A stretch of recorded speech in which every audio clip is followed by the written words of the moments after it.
Hello and welcome to Corbett Field. We are about set to get ready for Game 2 of this best-of-3 series between the Badlands Big Sticks and the Souris Valley Sabre Dogs. Sabre Dogs, with a win tonight, could clinch their first-ever Expedition League Championship Series appearance. And against their ultra rivals in the Badlands Big Sticks, we saw quite a ball game yesterday. Sabre Dogs won it 15-1. Quite an offensive performance. Things started off with a bang.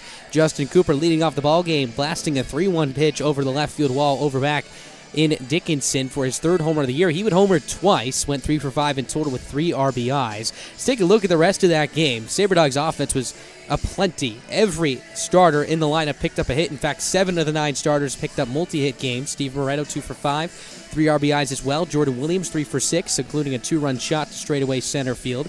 Gunnar McGran picked up 2 knocks. Jared Breedwell had quite a night, 2 for 3 with 4 RBIs, including a double and a triple both the other way. He's earned himself another start here in the lineup tonight. Reese Anderson also picking up a couple of other base hits. He has been on fire the last couple of weeks here. On the pitching side of things for the Sabre Dogs, it was very, very good as well. Dominic Parker's picked up the win, his 5th of the year. Went 7 innings, allowed just 2 hits, 1 run. It was earned, 3 walks, 7 strikeouts. And then it was Connor Burdian who tossed 2 scoreless innings, picking up 1 strikeout, walked 1 batter to slam the door on a 15-1 Sabre Dogs win. So Souris Valley picked up their first ever win in their franchise's history during a postseason game. Had to feel good, given the fact that they had appeared in the postseason twice against these Big Sticks in 2018 and 19, back when both sides were playing one-game playoffs, and the Sabre Dogs unfortunately would lose both. So they pick up the win tonight. This is a best-of-3 series with a win for the Big Sticks this evening. That would force a deciding Game 3 between these two clubs. But the Sabre Dogs looking to take care of business tonight, pick up the win, and hopefully face either the Sasquatch or the Pioneers in the championship round. Speaking of that other series, the Clark Divisional Series, the Sasquatch currently lead that one 1-0, taking their game at home as they're the lower seed by a final score of 2-0. And if you want to talk about a tale of 2 different stories, this is a completely different ball game than what we saw over in Dickinson last night. Sasquatch, of course, as we said, won 2-0. On the side for the Pioneers, it was Carson who went 8 innings pitched, 2 earned runs, 4 strikeouts, unfortunately picked up the loss, which you don't see too often. Again, 8 innings of 2-run ball, complete game for him. Unfortunately, the offense couldn't give him any run support, as it was a bullpen game for the Sasquatch. They used a combined 5 pitchers who combined to just allow 5 hits, allowed no runs, of course, struck out 11 batters as well. So we got Game 2 of this best-of-3 series tonight. Let's take a look at the starting lineups for both sides. First, the visiting side, announced by head coach Billy Tomlin for the Big Sticks. Leading off in right field will be Austin Bunn, followed by Ryan Stafford, the catcher, who will hit second. Derek Gellos at second base will bat third. Wyatt Sedian, for the first time we've seen him this year at first base, he'll clean up. Carson Lundmark in center will bat fifth. Joe Osborne will follow in left field, hitting sixth. Chewy Sanders, seeing him for the first time this year at Corbett Field after he was a part of the Big Sticks club last year, will bat seventh in DH. Anthony Garrett at third base will hit eighth, and Alex Thurston, your shortstop, will round out the 9. On the bump, the ever-so-daunting Josh Tucker, who has been just tremendous this season for Badlands. 7-1 record with a 2.93 ERA, 11 starts this year. One of those a shutout. 61 1/3 of an innings worked, 84 strikeouts and 38 walks in that span, an all-star this year. And if you flash back to his only start against the Sabre Dogs this year, which was on May 28th, you'll know the task, or I should say, you'll know what the Sabre Dogs are in for tonight. Picked up the win, 8 innings, 2 runs, both of them were earned, 6 hits allowed, 1 walk, 13 strikeouts. Absolutely one of the more difficult arms the Sabre Dogs have faced this entire year. And Tucker anchors a pitching staff that was the best in the Expedition League this entire season. In fact, led the league in team ERA. Sabre Dogs were about middle of the pack. The Big Sticks had a 4.62 ERA clip. Sabre Dogs had about a mid-5 ERA this season. So it'll be a good matchup here tonight. And for Billy Tomlin, he has his ace on the mound here, trying to get an opportunity here to force a deciding Game 3 here. That would be at Corbett Field at 7:05 starting tomorrow night. Let's take a look at the starting lineups for the home side now for the Sabre Dogs, announced as always by Alex Miklos. Leading off at shortstop will be Justin Cooper, followed by Alan Greer in left field. Steve Moretto, the third baseman, will bat third. Jordan Williams, who has been hotter than anyone in this league, will clean up in DH. Taylor Justice, your catcher, will hit fifth. Gunnar McGran, the second baseman, sixth. Declan Buckle at first for the second straight night will bat seventh. Jared Breedwell will bat eighth in right field. Reese Anderson ninth in center.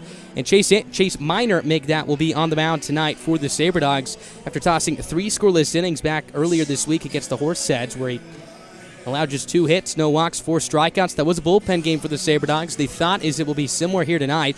In fact, probably will go to Chase Minor all the way to the rest of the bullpen to ride this one deep here tonight, and they're looking to make this one an easy, quick win to sweep these Big Sticks. Meanwhile, the Big Sticks trying to hold on to their postseason hopes and make it back to the Expedition League Championship Series for the 4th consecutive year. We're going to take a break here at Corbett Field. Game 2 of this best-of-3 divisional round between the Big Sticks and the Sabre Dogs is coming up next.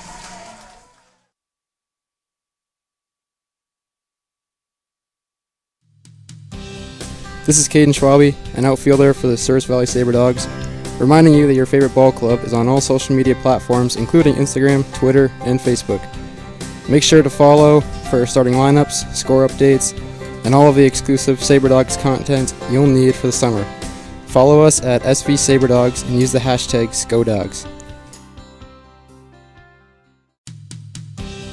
This is Caden Schwabe, an outfielder for the Souris Valley Sabre Dogs, reminding you that your favorite ball club is on all social media platforms, including Instagram, Twitter, and Facebook.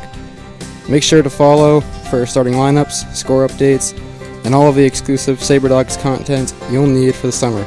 Follow us at SV Sabre Dogs and use the hashtag SCODogs. Sabre Dogs fans, let's celebrate the 4th of July the right way. Come on down to Corbett Field to receive a free pair of USA-themed sunglasses. The first 120 to enter the ballpark will obtain these cool new sunglasses.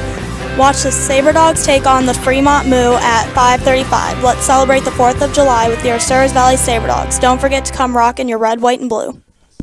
In times like these, it's good to know there's a place where people know who you are, no matter how long you've been gone. A place where the smells of home cooking are still in the air, where a simple wave warms your heart, and sharing stories with family, friends, and your community is just a way of life.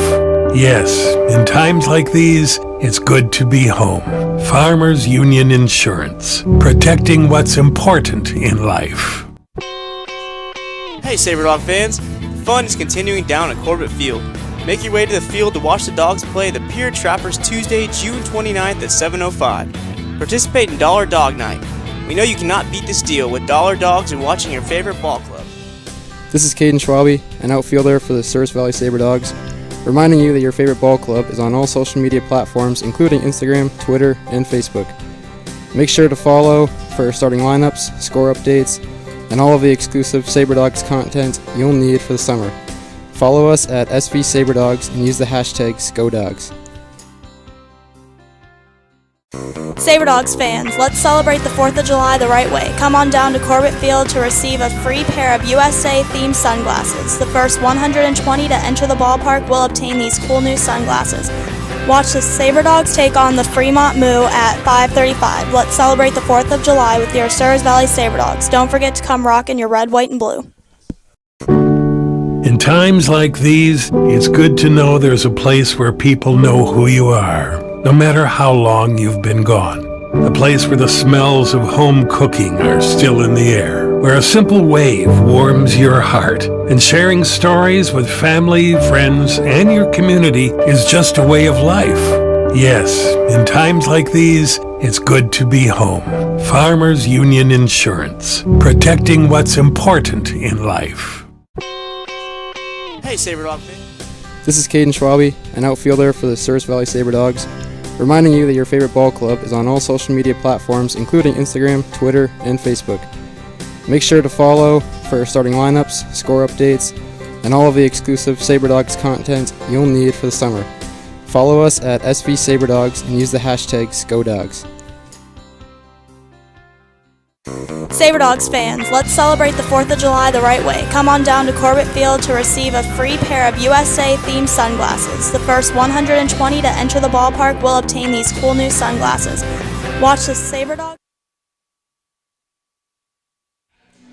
Hello and welcome back to Corbett Field, Game 2 of this best-of-3 series between the Badlands Big Sticks and Souris Valley Sabre Dogs. A very warm but overcast evening here for baseball, but any time Sabre Dogs baseball is being played, it's a good day for baseball here. The Ultra rivalry here continues here tonight as the Sabre Dogs look to pick up the series win and move on to the Expedition League Championship Series. Meanwhile, the Big Sticks trying to hold on to their lives and pick up a win tonight to force a deciding Game 3 tomorrow. Let's take again once a look at the starting lineups for tonight's ball game. First for the visiting side of the Badlands Big Sticks. Austin Bunn will lead it off in right, followed by Ryan Stafford, the catcher, who drove in the only one run last night with an RBI double to left center. Derek Yellows at second base will bat third. Wyatt Seddy in your first base will hit fourth. Make that Carson Lundmark in center will hit fifth. Joe Osborne, the left fielder, sixth. Chewy Sanders, the DH, will bat seventh. Anthony Garrett, your third baseman, will bat eighth. And Alex Thurston will round out the nine at shortstop. So Chase Miner will take his final warm-up tosses here as we are about ready to say play ball here in the Magic City. Miner, this will be his fifth outing of the year, his third start, a 1-0 record with a 3.68 ERA, 6 strikeouts to 3 walks in 7 1/3 of an innings work for the Merced College product. His last outing we mentioned was a good one against the Horseheads, 3 shutout innings. Will help the Sabre Dogs to get to that 2-0 victory back on August 5th. Meanwhile, his other handful of starts, have been pretty good. The only rough one was when he was roughed up against the Sasquatch on August 1st, where he allowed 3 earned runs through 2 innings of work, 2 hits to 3 walks and 1 strikeout. But besides that, it's been shutout baseball for the Sabre Dogs right-hander, so he'll look to keep that going here tonight as he takes on this Big Sticks offense that's lost some of their mainstays in the lineup over the last couple of weeks, but still have some of the bigger names in your Derek Yellowses, Wyatt Sedians, Carson Lundmarks here in the order tonight. So here comes Austin Bunn to the plate. Chase Miner steps onto the first base side of the hill. We are about ready to play ball. Miner turns, kicks, and tosses. The first pitch on the way is a fastball for a strike, and we are underway here live from Corbett Field. 0-1 the count here to Austin Bunn. Wind softly drifting in from right field. As Miner twists and fires, the 0-1 pitch is swung on a line to left field. Racing in his Greer. He'll slide and make the catch. That's the start the Sabre Dogs were looking for. Alan Greer flashing the leather right out of the gate early on here. A line drive right at him, a tough one to read. Sprinted in at the very last minute, slid on his backside, was able to hold on to make the grab about chest high for out number 1. So that's quite an emphatic start. Let's take a look at the rest of the defense tonight. For the Sabre Dogs, Alan Greer in left field, as you saw. Reese Anderson in center, Jared Breedwell in right. Stephen Moretto, Justin Cooper, Gunnar McGran, Declan Buckle, left to right in the infield, and Taylor Justice for the second straight evening will be your catcher. First pitch on the way from Miner to Ryan Stafford is up and away for ball 1. 1 ball, no strikes. Stafford, as we mentioned, drove in the only run of the night yesterday for the Big Sticks. His Miner turns, kicks, fires. The next pitch is a fastball on the inside, black for strike 1. 1 ball, 1 strike. Stafford hitting .313, 3 homers, 27 RBIs this year coming into tonight. Miner comes set first base side, turns, kicks, and fires. The 1-1 pitch is swung and fouled, straight back, strike 2. 1 ball, 2 strikes. Sabre Dogs going with their red tops, red bottoms with their red caps. Meanwhile, the Big Sticks going with their road gray bottoms, navy blue tops with the red sleeves, and their navy blue hats after wearing the home whites yesterday over at Astoria Field. Miner shakes Justice once, now nods, cocks the glove behind his head, lifts and tosses. The 1-2, swinging a pop-up right field, slicing away from Breedwell. He'll watch it fly out of play as the count will hold at 1 ball and 2 strikes. So as we mentioned yesterday, these two teams have played each other very tightly over the last 2 years. They split the season series 10 games apiece in 2020 after they faced each other on 20 occasions. Split the season series this year 5 games apiece in 10 games. So the next pitch is on the outside corner for strike 3. Miner rings up Stafford with a heater for out number 2. So 2 up, 2 down. Good start here for Souris Valley as that'll send up Derek Yellows. So coming into yesterday's ball game, back to our discussion point, both sides were 15-15 against each other in the last 30 games played. Now in the last 31, Sabre Dogs 16-15 advantage. As Miner winds and fires, the first pitch on the way to Derek Yellows is a fastball that runs outside, ball 1. 1 ball, no strikes. A lot of really close games as well here between these two teams. If you go back to 2020, it seemed like it was a walk-off every night. So the 1-0 is swung on and missed, strike 1. Count evens up at 1 ball and 1 strike. In fact, in 2020, of those 20 games, 11 of them were decided by 1 run. 7 were walk-off wins, 5 of which for the Sabre Dogs, including that weekend where they walked off 3 times in a row. As Miner twists and tosses, the 1-1 pitch is a fastball that just misses a smidge up high, ball 2. 2 balls, 1 strike. Yellow's having quite a season so far. Batting average up to .371. Was 0 for 3 yesterday with a walk. As Minor turns, kicks, and fires, the 2-1 pitch is on the outside corner with an off-speed pitch for strike 2. Count evens up at 2 balls and 2 strikes. Scoreless here in the top of the first inning, just getting underway. Game 2 of this best-of-3 division series. Minor kicks and fires, the 2-2 on the way. Swing, and it's spoiled foul off to the left side, out of play. Ken will hold at 2-2. Good breaking ball from Minor right there as Yellows was caught a little bit on his front hip, just slashed out of play, sitting back just long enough. He'll get another pitch right here as he protects. Minor winds and fires, the 2-2 on the way again. Fastball on the outside corner, called strike 3. Just the start that Chase Minor and the Sabre Dogs were looking for. Strikes out back-to-back batters, both looking to cap a scoreless 1-2-3. Top of the first inning. That's us to the bottom of the first. Scoreless here at Corbett Field. Sabre Dogs coming up for the first time tonight here in Game 2 of this divisional series.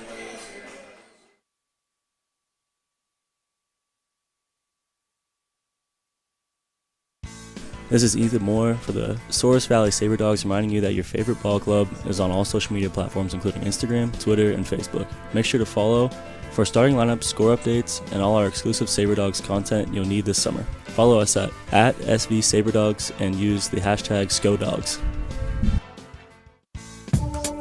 Saturday, July 3rd will be Ballpark Time Machine at Corbett Field. Your Sabre Dogs will be hosting an 80s theme night, so break out that neon and those scrunchies and come wearing your best 80s look. We'll be rocking out to 80s music all night long. The Sabre Dogs will be going head-to-head with the Fremont Moot at 7:05 p.m., so see you there at Corbett Field to go back in time. This is Cullen Hannigan, a catcher for the Souris Valley Sabre Dogs. Remember, you depend on your vehicle, which is why OK Automotive supplies quality AC Delco parts to keep your vehicle running smoothly. You can depend on an OK Automotive and AC Delco to keep you on the road. Come see our showroom with our large inventory selection at 101 3rd Street Southeast, Minot, or call 701-839-2886.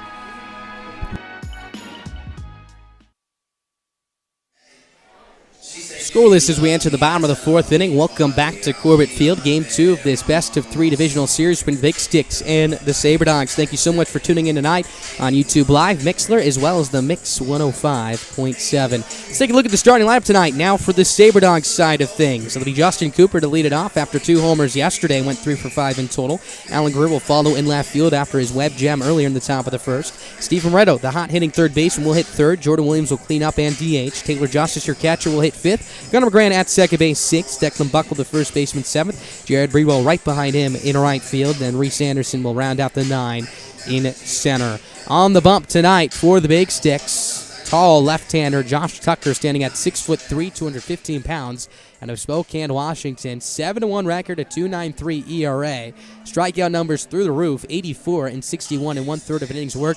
Opponents just hitting a meager .94. Slugging .292 against the left-hander this year, a whip of .129 as well. Tucker, as we mentioned, 8 shutout innings, make that 8 innings of 2-run ball against the Sabre Dogs on May 28th. Struck out 13 batters in that span.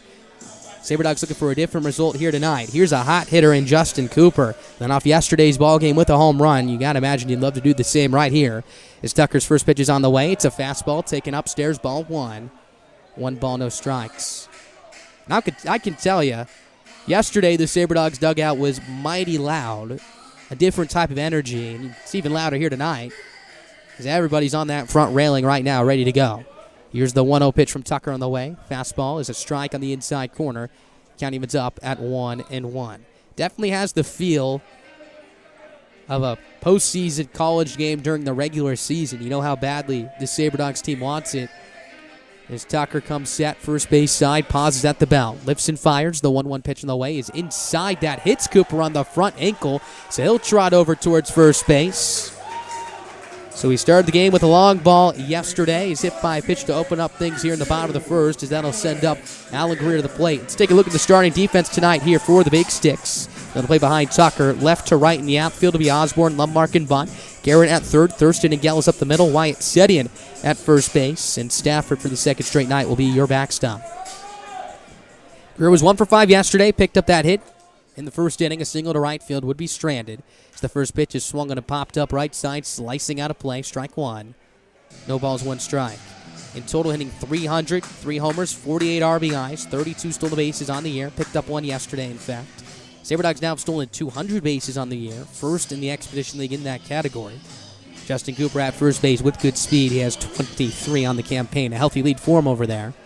As Tucker settles at the belt, lifts and fires. The 0-1 pitch is spiked in the dirt. Heading for second is Cooper. Here's the throw from Stafford. On line tag applied. Is in time to nab Cooper for out number 1. And a big cheer from the Big Sticks dugout. Looks like we have some Big Sticks fans in the crowd as well, who traveled up from Dickinson. Nice play by Stafford. This was about a 55-foot breaking ball in the dirt. Cooper took off as soon as he saw it hit the turf, but it unfortunately bounced right into the chest pad of Stafford, who smothered it quickly, made a quick transition, and threw a strike to Gellows at second base. So Cooper caught, nobody on, 1 out. Next pitch to Greer is taken outside and low, ball 2. 2 balls, 1 strike to count. So that eliminates the leadoff hit by pitch for Greer. This will be game number 28 in his career against the Big Sticks. The next pitch is swung on the line to right field with some sink. That's down as the right fielder and Bunn will have to play it on a hop. So Alan Greer, a carbon copy of his hit in the first inning yesterday, gets things started once again here in the bottom of the first inning. 1 on, 1 out. Good piece of hitting ahead in the count, 2-1. Smoked a slicing line drive and ahead of the right fielder and Bunn. First hit of the night by either end. That'll send up Steve Moretto to the plate. Moretto hitting .364, 8 homers, 40 RBIs in the year. Was 2 for 5 with 3 RBIs, including a 2-run double. Seared down the left field line, back in the middle of that ball game.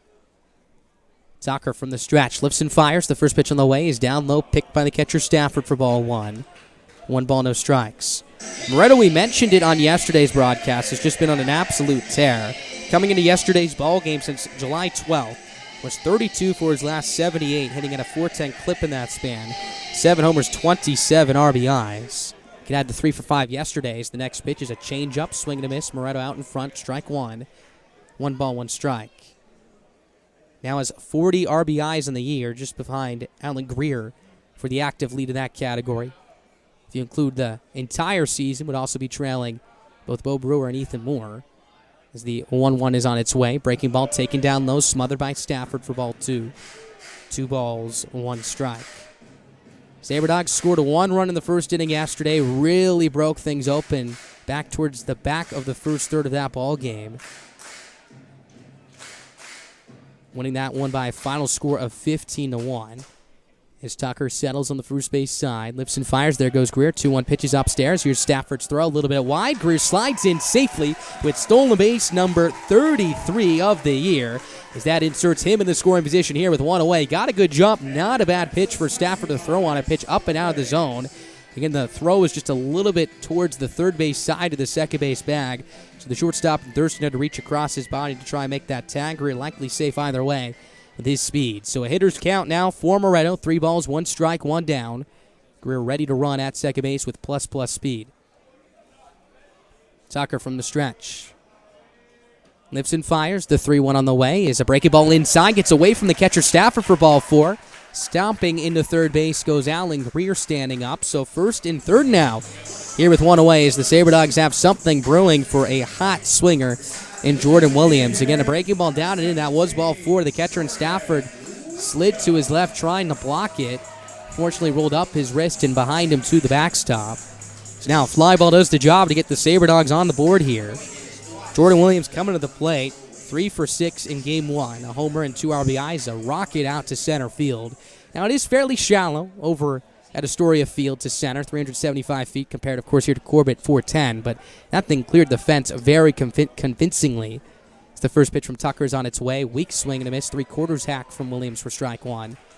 No balls, 1 strike to count. A little late in a heater right there. And the center fielder Lundmark took about 2 or 3 steps, and this thing already had zoomed over the wall. That's how quickly it got out.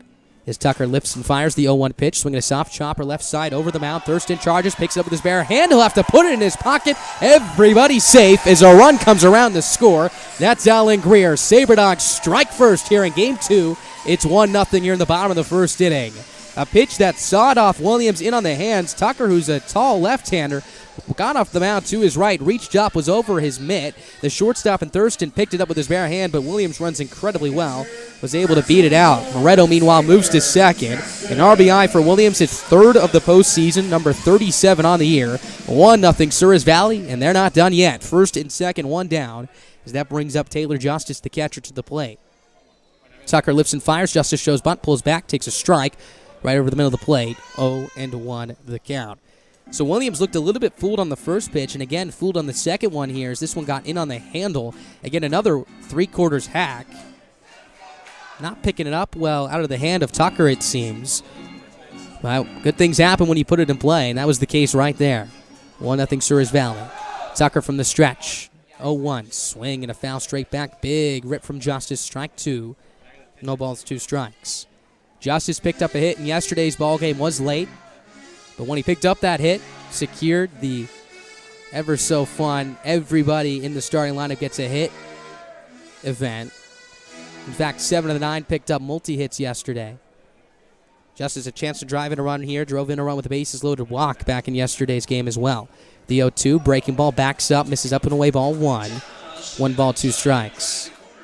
Something to keep in mind for the Big Sticks make that is the amount of pitchers they used yesterday. Again, starting for them in game 1 was Harris, who went about 3 innings. They then went to Johnston, Watkins, and then Garrett for the final inning. Tucker has gone deep into ball games several times this year as the 1-2 is swung on a line down the third baseline and foul. As the count will hold at 1 ball and 2 strikes. Looked like a breaking ball down and in towards the back foot of Justice, who tried to dig it out of the dirt like a golf swing and was able to spoil it foul. So the count will hold at 1 ball and 2 strikes here with 1 out. Meanwhile, on the other end for the Sabre Dogs, Dominic Parkhurst went 7 innings, tossed it off to Birdian, who tossed 2, which was huge for Alex Miklos because particularly after 3 extra days off the day before that, the bullpen is extra rested here for tonight and tomorrow if necessary. 1-2 to Justice, swinging a hard ground ball down the first base side and foul. Count will hold at 1 ball and 2 strikes here. 1-0 Sabre Dogs, your score on the infield RBI single for Jordan Williams. Moretto now at second base, Williams at first. A chance for more here for Souris Valley as they look to add on here in the bottom of the first inning after scoring 15 runs yesterday. A record for them in a postseason game. Tucker peers it for the side, drops his glove to his belt, takes a look at second, now peers in. The 1-2 again, swing to broken back, pop-up foul territory, Setian lays out, can't get it as it rolls foul and out of play. Count will hold at 1 ball and 2 strikes. Taylor Justice, meanwhile, will have to go get a new piece of lumber as he exchanged bats with Declan Buckle, and it looks like the approach against Justice from Tucker is pitches inside, particularly that breaking ball running inside out of the left hand from Tucker, and he was able to snap the bat of Justice right there. Justice left the yard about a week ago against the Horsets. In fact, a week ago to this day, last Tuesday. High fly ball out to left center field. Tucker from the stretch. The 1-2 again. Swing and a foul straight back. Count will hold at 1 ball and 2 strikes. Good crowd on hand tonight. The first base side VIP sections packed. The grandstands behind home plate packed as well. Got the rally towels here at the ballpark. The homer hankies, as some call them. If someone hits a home run, you got to imagine you'll see a sea of white towels waving up and down here in the seats. Got a pretty good turn up from the Big Sticks faithful as well, taking the 3-hour trip up here to support their ball club.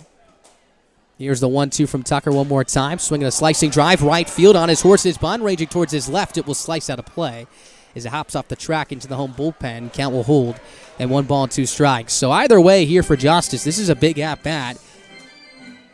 Really making Tucker work here, getting that pitch count up there. And for Tucker, who went 8 innings his last time out against the Sabre Dogs, you got to imagine Souris Valley would love to knock him out of this ball game as early as possible.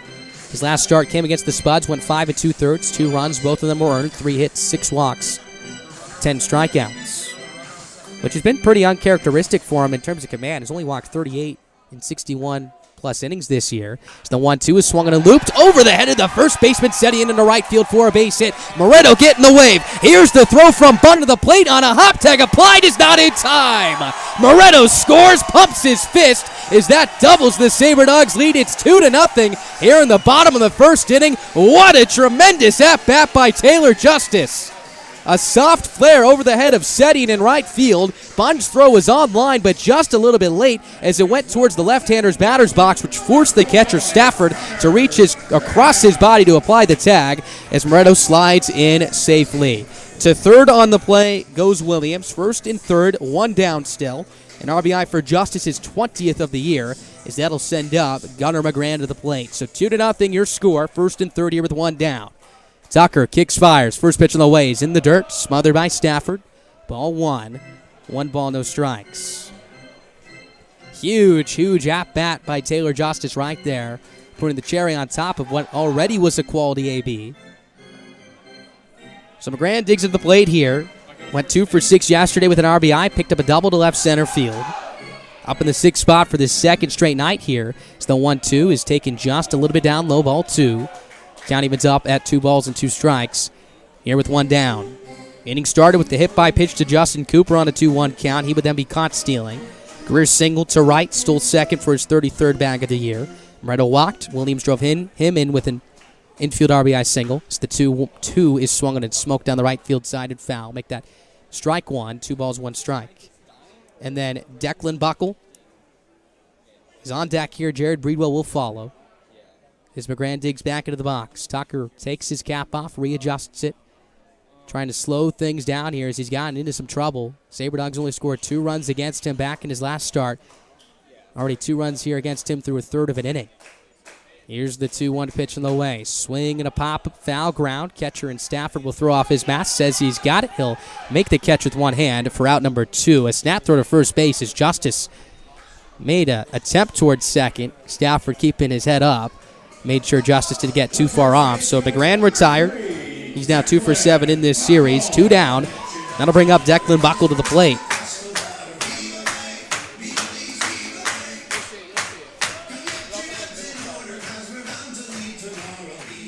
Buckle, 10 RBIs in the year, hitting .257. 14 stolen bases on the year. Lefty on the right here, looking for a big hit. As the first pitch is on its way. Fastball grazes the outside corner, strike 1.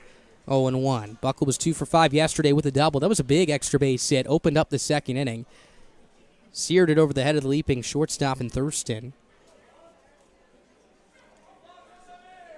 Here's the 0-1 pitch on the way. Swing another pop-up, foul ground behind the plate. Stafford ranging towards the first base dugout. He'll step underneath this one to make the grab to retire the side. So Stafford being tested early on. The Sabre Dogs ran twice on him, pop out twice to him. But before that, are able to bring around 2 runs to score on 3 hits thanks to an RBI single from Jordan Williams and Taylor Justice. Running to the top of the second, 2-0 Sabre Dogs, your score here in Game 2 of this best-of-3 divisional series. Thank you so much for tuning in tonight here on YouTube Live, Mixler, and the Mix 105.7. We'll be back quickly for the top of the second inning after this quick break.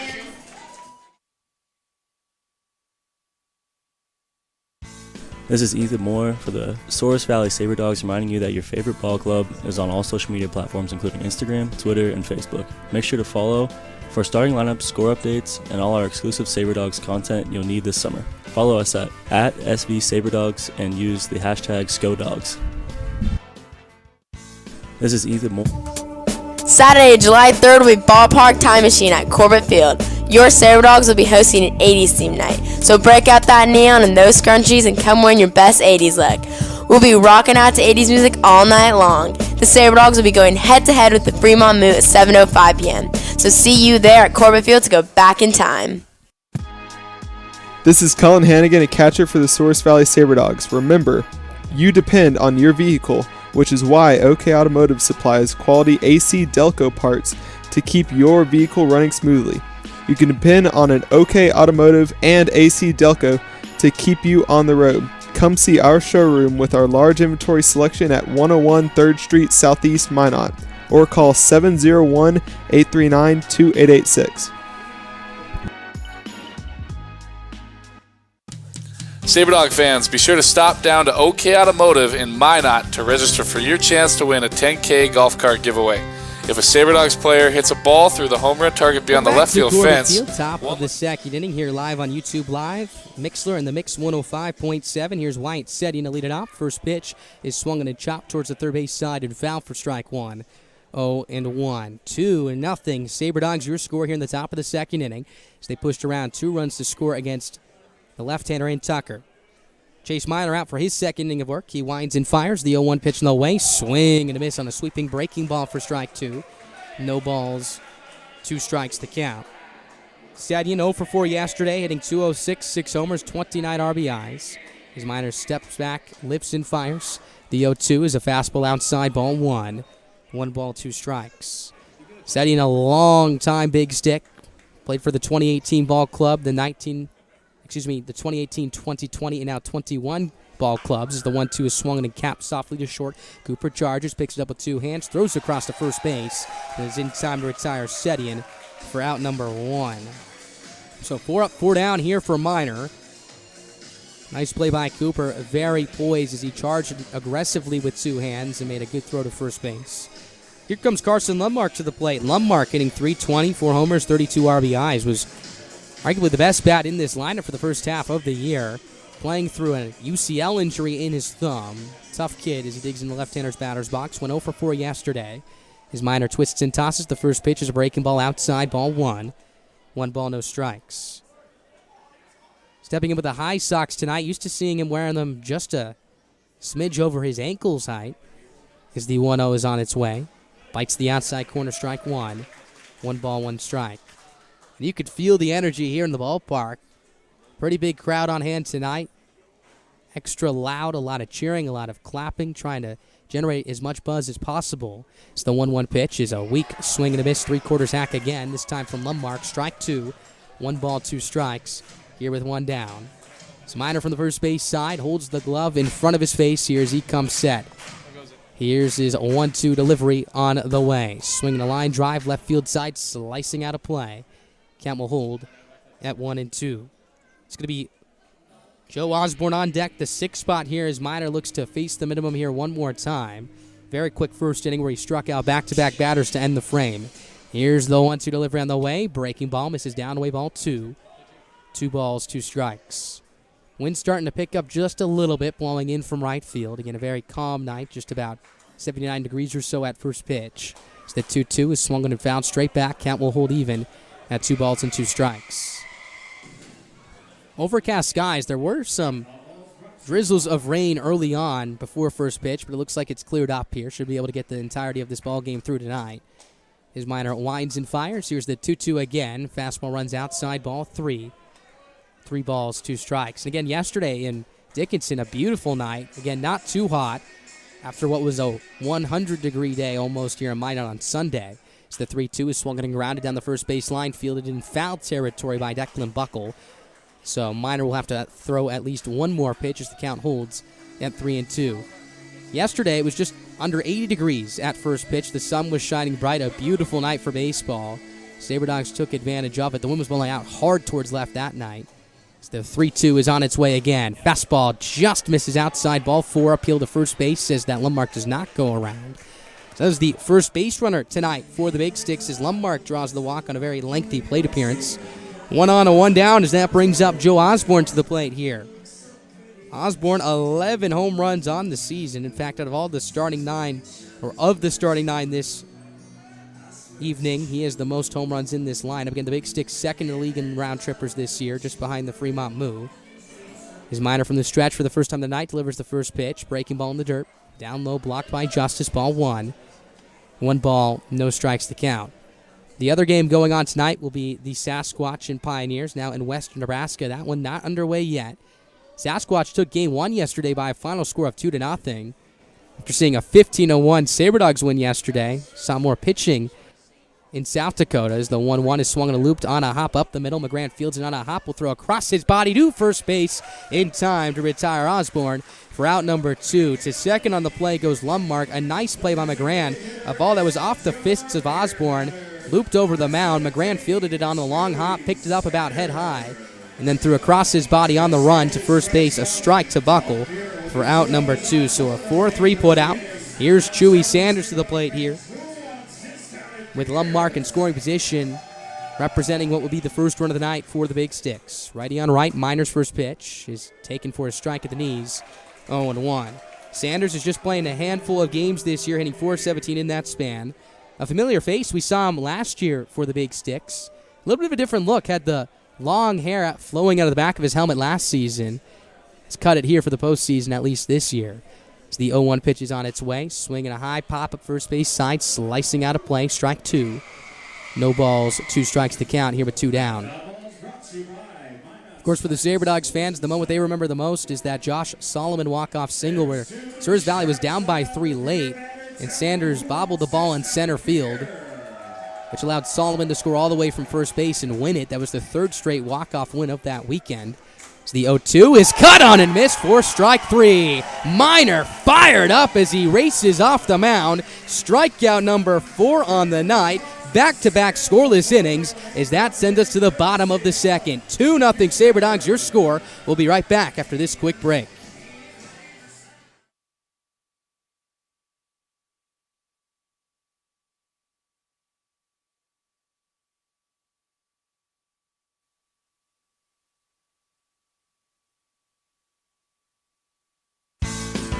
Sabre Dog fans, be sure to stop down to Capital RV in Minot to register for your chance to win a 15K camper giveaway.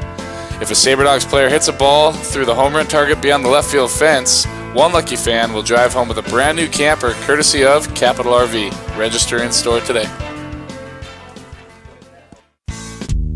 This is Bo Brewer for the Souris Valley Sabre Dogs, reminding you that there is a reason why Slim Chicken hangs guitars on their walls and plays the blues. It's the same reason why they only serve you 100% all-natural chicken tenders. It's the way they like it. There's a reason why they treat you like family and serve food just like you would at home. Because you deserve it that way. And there's a reason it's made fresh when you order and served hot, because that is their promise to you. Come see us at Slim Chickens or order online at slimchickens.com. Start planning your summer road trips with a brand new camper and truck. Head to Four Bears Casino now, play your favorite slots, and earn entries for their July 3rd truck and camper giveaway. It's your chance to win a decked out camper and 2021 pickup with full towing package. Plus, get your tickets for Dwight Yoakam live in concert June 19th and enjoy water fun on a yacht tour of Lake Sakakawea or a splash in their water park. Check out all the fun on their website, all at Four Bears Casino and Lodge, 4 miles west of Newtown.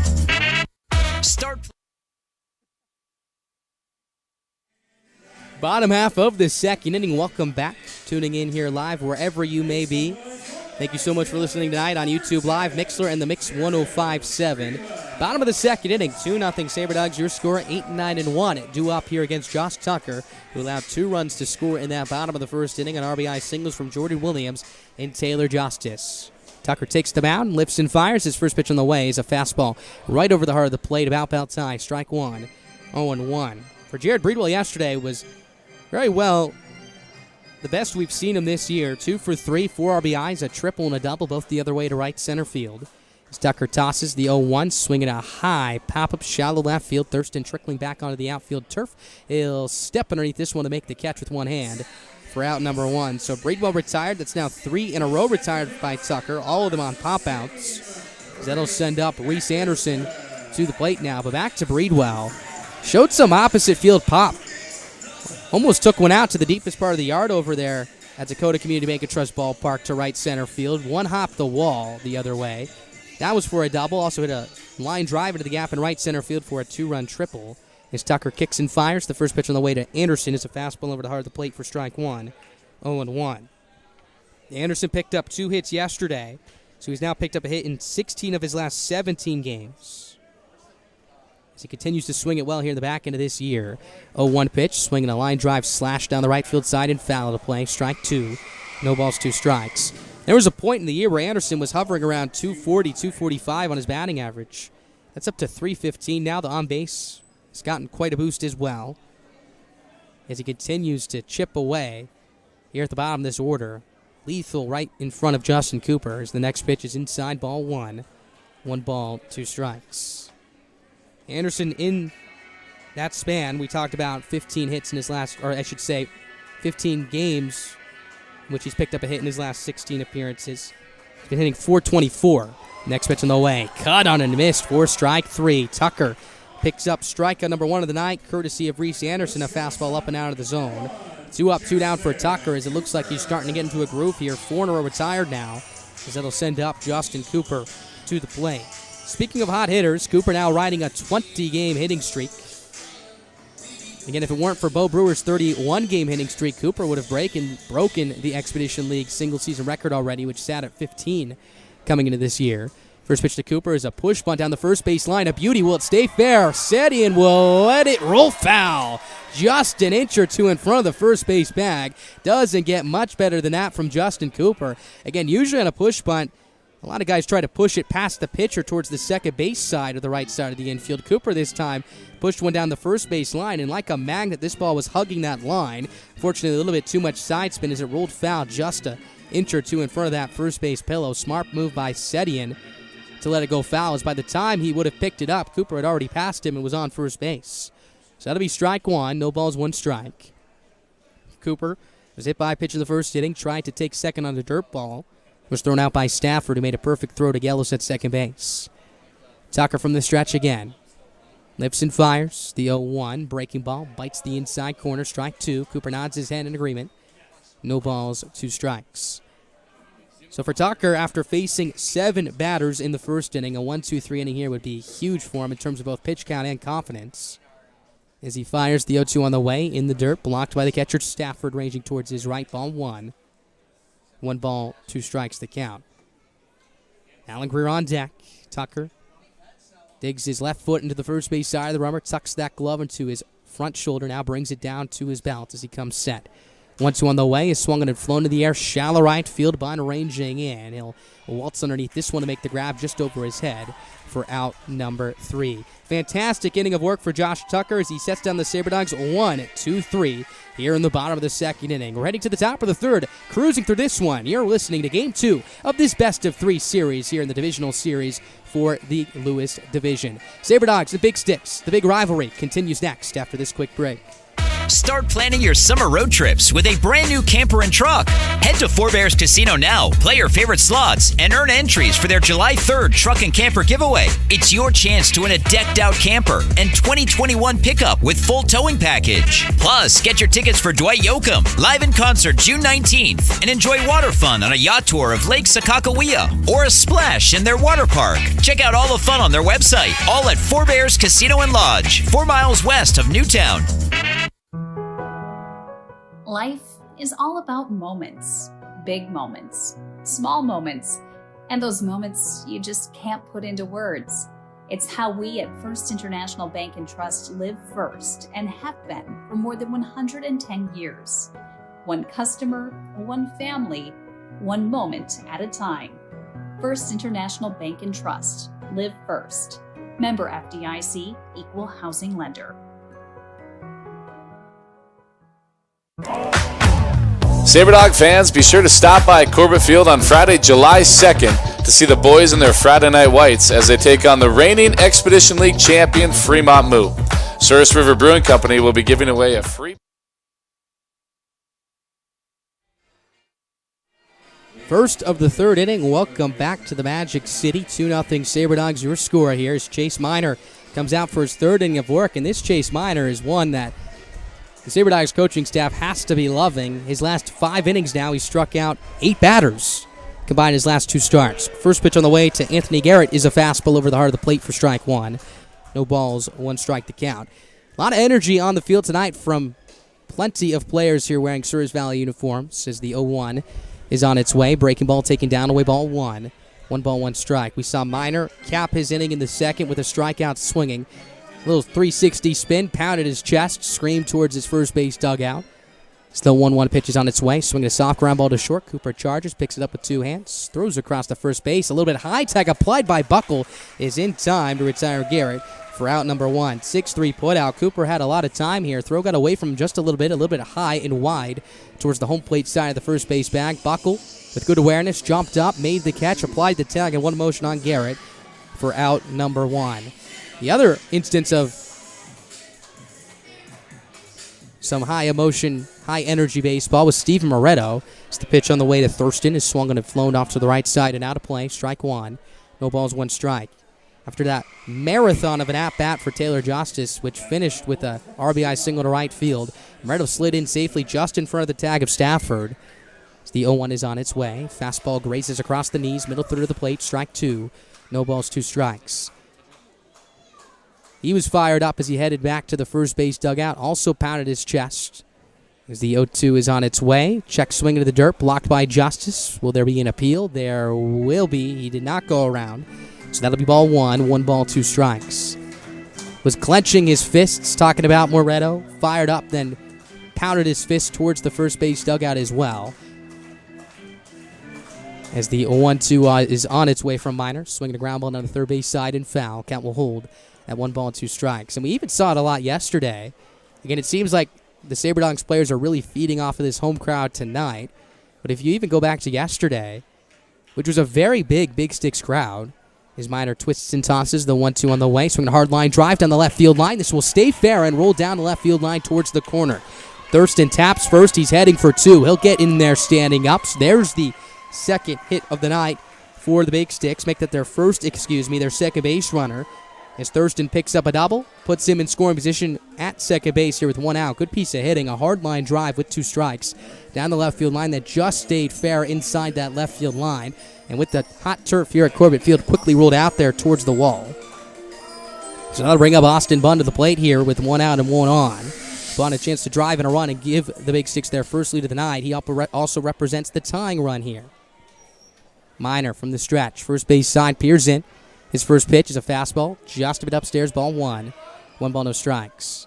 But that's what's so fun about playoff baseball, feeding off of that high-energy atmosphere from both the fans and the players. I think both really feed off of each other. And yesterday, the Sabre Dogs, while there weren't too many fans in attendance wearing the Sabre Dogs blue, so the next pitch is on its way. Fastball runs inside and hits Bunn on the front hip. So he'll trot over towards first base. Good spot here for the Big Sticks. First and second, 1 down. As that'll send up Ryan Stafford to the plate here. Looks like there is starting to be some action in the Sabre Dogs bullpen. Craig Schmick starting to get stretched out there, not throwing yet. Remember, Minor in his last outing went 3 innings. And then Miklas would toss the ball over to Schmick, who tossed to score this 4. So Thurston at second, Bunn at first base, 1 down, first and second. Pitch on the way to Stafford is a fastball at the knees, strike 1. No balls, 1 strike. Minor could use a double play, ground ball right here. Meanwhile, the Big Sticks trying to inch their way back into this one here tonight. Do not want to let the Sabre Dogs run away with it early on like they did yesterday.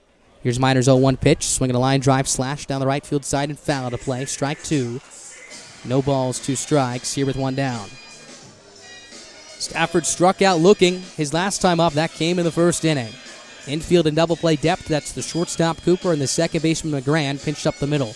Outfielder straight up, your arms left to right. Alan Greer, Reese Anderson, and Jared Breedwell. As the 0-2 is on its way. Fastball on the outside corner, belt high, called strike 3. Number 5 on the night and counting for Minor. A big out number 2. So that holds Bunn at first base, Thurston at second. Here comes Derek Ellis to the plate here. His Minor's an out away from getting out of his biggest jam of the night. Meanwhile, both runners will be going on contact here, so the runner on first base in Bunn represents the tying run. Will get to go a little bit earlier as the first pitch is swung on, broken bat, loop shallow center. Anderson on his horse, sprinting in towards the infield, will reach up and make the gliding grab to retire this side. A big play, looks like he misread it, took a couple of steps back, then zoomed in as fast as he could, and was able to camp underneath it for out number 3. Fantastic work from Chase Minor as he works out of what once was a first and second 1-out jam. Sabre Dog fans, be sure to stop by Corbett Field on Friday, July 2nd to see the boys in their Friday night whites as they take on the reigning Expedition League champion Fremont Moo. Souris River Brewing Company will be giving away a free pint glass to the first 500 fans to enter the ballpark. Make sure to arrive early as gates open at 6:05 with first pitch slated for 7:05. We all protect what we love. It's instinct. We do everything we can to keep our loved ones safe, and they do everything to keep us safe. Seatbelts save lives. It's an indisputable fact, and buckling up is something we all can do. Buckle up, Dad. Seatbelts save lives. Buckle up. Every trip, every time. Brought to you by the North Dakota Department of Transportation through Vision Zero. This is Caden Schwabe, an outfielder for the Souris Valley Sabre Dogs, reminding you that your favorite ball club is on all social media platforms, including Instagram, Twitter, and Facebook. Make sure to follow for starting lineups, score updates, and all of the exclusive Sabre Dogs content you'll need for the summer. Follow us at SV Sabre Dogs and use the hashtag SCODogs. Sabre Dogs fans, let's celebrate the 4th of July the right way. Come on down to Corbett Field to receive a free pair of USA-themed sunglasses. The first 120 to enter the ballpark will obtain these cool new sunglasses. Watch the Sabre Dogs take on the Fremont Moo at 5:35. Let's celebrate the 4th of July with your Souris Valley Sabre Dogs. Don't forget to come rock in your red, white, and blue. In times like these, it's good to know there's a place where people know who you are, no matter how long you've been gone. A place where the smells of home cooking are still in the air, where a simple wave warms your heart, and sharing stories with family, friends, and your community is just a way of life. Yes, in times like these. Bottom of the third inning, 2-0 Sabre Dogs, your score. Postseason baseball here live from Corbett Field for the first time since 2018 when the Sabre Dogs hosted it. Josh Tucker out for his third inning of work here as Alan Greer will lead it off. First pitch of the way is a breaking ball upstairs, ball one. 1 ball, no strikes. And you could tell the Minot faithful have been waiting for this game for a long, long time. Tucker from the stretch, kicks, fires, the 1-0 pitch. Breaking ball taken down, low ball, 2. 2 balls, no strikes. Greer single to right field his last time up, stole his 33rd bag of the year. Came around to score on the RBI infield single that sawed off Jordan Williams. Set up what was a 2-run bottom of the first inning. Sabre Dogs have not scored since. A 1-2-3 frame where Tucker faced the minimum his last time out. So the next pitch is a fastball up and away, ball 3. 3 balls, no strikes, the count. So it'll be 2, 3, and 4 here for Souris Valley after Greer, then Moretto and Williams. As Tucker pauses at the belt, the 3-0 delivery on the way is a fastball that is taken down low for ball 4. So Alan Greer opens up the bottom of the third inning with a walk. Second time he's reached base. That is the second walk of the ball game surrendered by Tucker. First one on 4 pitches, as that'll send up Moretto to the plate. Moretto, ironically enough, the only other walk tonight allowed by Tucker. He would come around to score on that Taylor Justice RBI single to right field on a very close play at the plate from second base. And again, in a pitching matchup as tight as this one, particularly with Tucker on the mound here for the Big Sticks, every run counts. As he pauses at the belt, fires from the slide step. The first pitch is swung on and fouled, straight back, strike 1. No balls, 1 strike. Talking about pitching, yesterday's ball game between the Sasquatch and the Pioneers, of course, game 1 of that best-of-3 series in the Clark Division. For the Pioneers, they had Carson, who was their ace on the mound. Carson Ohl went 8 innings, 2 earned runs, 4 strikeouts. As there's a check over to first base, Greer back in safely. And you throw your ace out there, you get 8 innings from him, a quality start, only 2 earned runs allowed. You're imagining that you're going to pick up a win, especially with the Pioneers, who have been a very, very good ball club this entire season. But on the other side of things was the Sasquatch, who tossed 5 pitchers out there, a max of only 3 innings for 2 of them. As the 0-1 is swung on and fouled into the mitt of Stafford for strike 2. No balls, 2 strikes. And they combined for 5 hits, allowed no runs, 11 strikeouts in what essentially was a bullpen game. And that's a huge win for the Sasquatch, given the fact that, 1, they're the lower seed. So that was their only home game. They now travel to Western Nebraska tonight. With a win, could earn a bid to their first ever Expedition League Championship round. Check over to first base, Greer back in safely. That game currently underway in Gering, Nebraska. Scoreless bottom of the first inning over at Oregon Trail Park Stadium. Meanwhile, here, bottom of the third inning at Corbett Field, 2-0 Sabre Dogs, your score. Sabre Dogs a win away from their first Expedition League Championship appearance. 0-2 Moretto is swung on and fouled back off the roof behind home plate. Count will hold at no balls and 2 strikes. So no runs, a hit, no errors for the Big Sticks. 2 runs, 3 hits. No errors for Souris Valley as Moretto digs back in. Middle infielders in double play depth. That's Thurston and Gallows pinched up the middle. Steady and, of course, holding on Grant first base. Tucker digs back in from the first base side of the hill. Here's the 0-2. Runner goes. Move for the first base. Sedian's throw. Greer now caught in a rundown as Thurston will run him back towards the first base bag. Goes back to Sedian as Greer will sprint towards second, but Sedian will tag him on the backside for out number 1. So that'll be a 1-3-6-3 put out on the play. Greer picked off, also caught stealing. Second time we've seen a Sabre Dogs base runner thrown out on the base paths tonight. As Greer will be sent back to the first base dugout. So one down now. Tucker able to evade the leadoff walk. That'll bring up hold Steven Moretto at the plate. Still no balls and 2 strikes to count. Tucker holds that mitt tucked into his right armpit as he now brings it down to his belt. In comes set. Moretto right-handed stance. The 0-2 is a fastball upstairs, ball 1. Count now moves to 1 ball and 2 strikes. Sun's starting to set here early on, just about 7:49 local time here at the ballpark. Again, with the overcast skies, nightfall will come a little bit earlier. Lights are shining bright here on the turf already. As Tucker settles at the belt again, peers in. Base is empty, 1 down. 1-2 is taken down low. Looked like an off-speed pitch for ball 2. 2 balls, 2 strikes. So we mentioned Tucker. His first start of the year was arguably his best against the Sabre Dogs. 8 innings, struck out 13 batters on May 28th. Guys like Moretto, guys like Justin Cooper, Taylor Justice, Gunnar McGran, Jared Breedwell were not here when Tucker was pitching in that ball game. So this is the first time they've seen him in this year. It's the 2-2 is swung and cued off the end of the bat, rolling softly down towards the first base coaching box. Count remains at 2 balls and 2 strikes, so another lengthy AB. Again, Tucker, a very good arm, looks to be very deceptive, hiding the ball well. We've seen a lot of late and awkward swings against him, but the biggest takeaway so far is the Sabre Dogs have been able to grind out at-bats against him, push up that pitch count. Not only that, but put him under pressure. In that first inning particularly where they sent 7 men to the plate. Since then, however, Tucker is retired 5 in a row, 6 if you count the caught stealing of Greer. As he settles from the first base side again. Here's the 2-2. Weak swing and a miss for strike 3. Home plate umpire says Moretto went around on a pitch in the dirt. That'll be out number 2. Strikeout number 2 on the night as well for Tucker.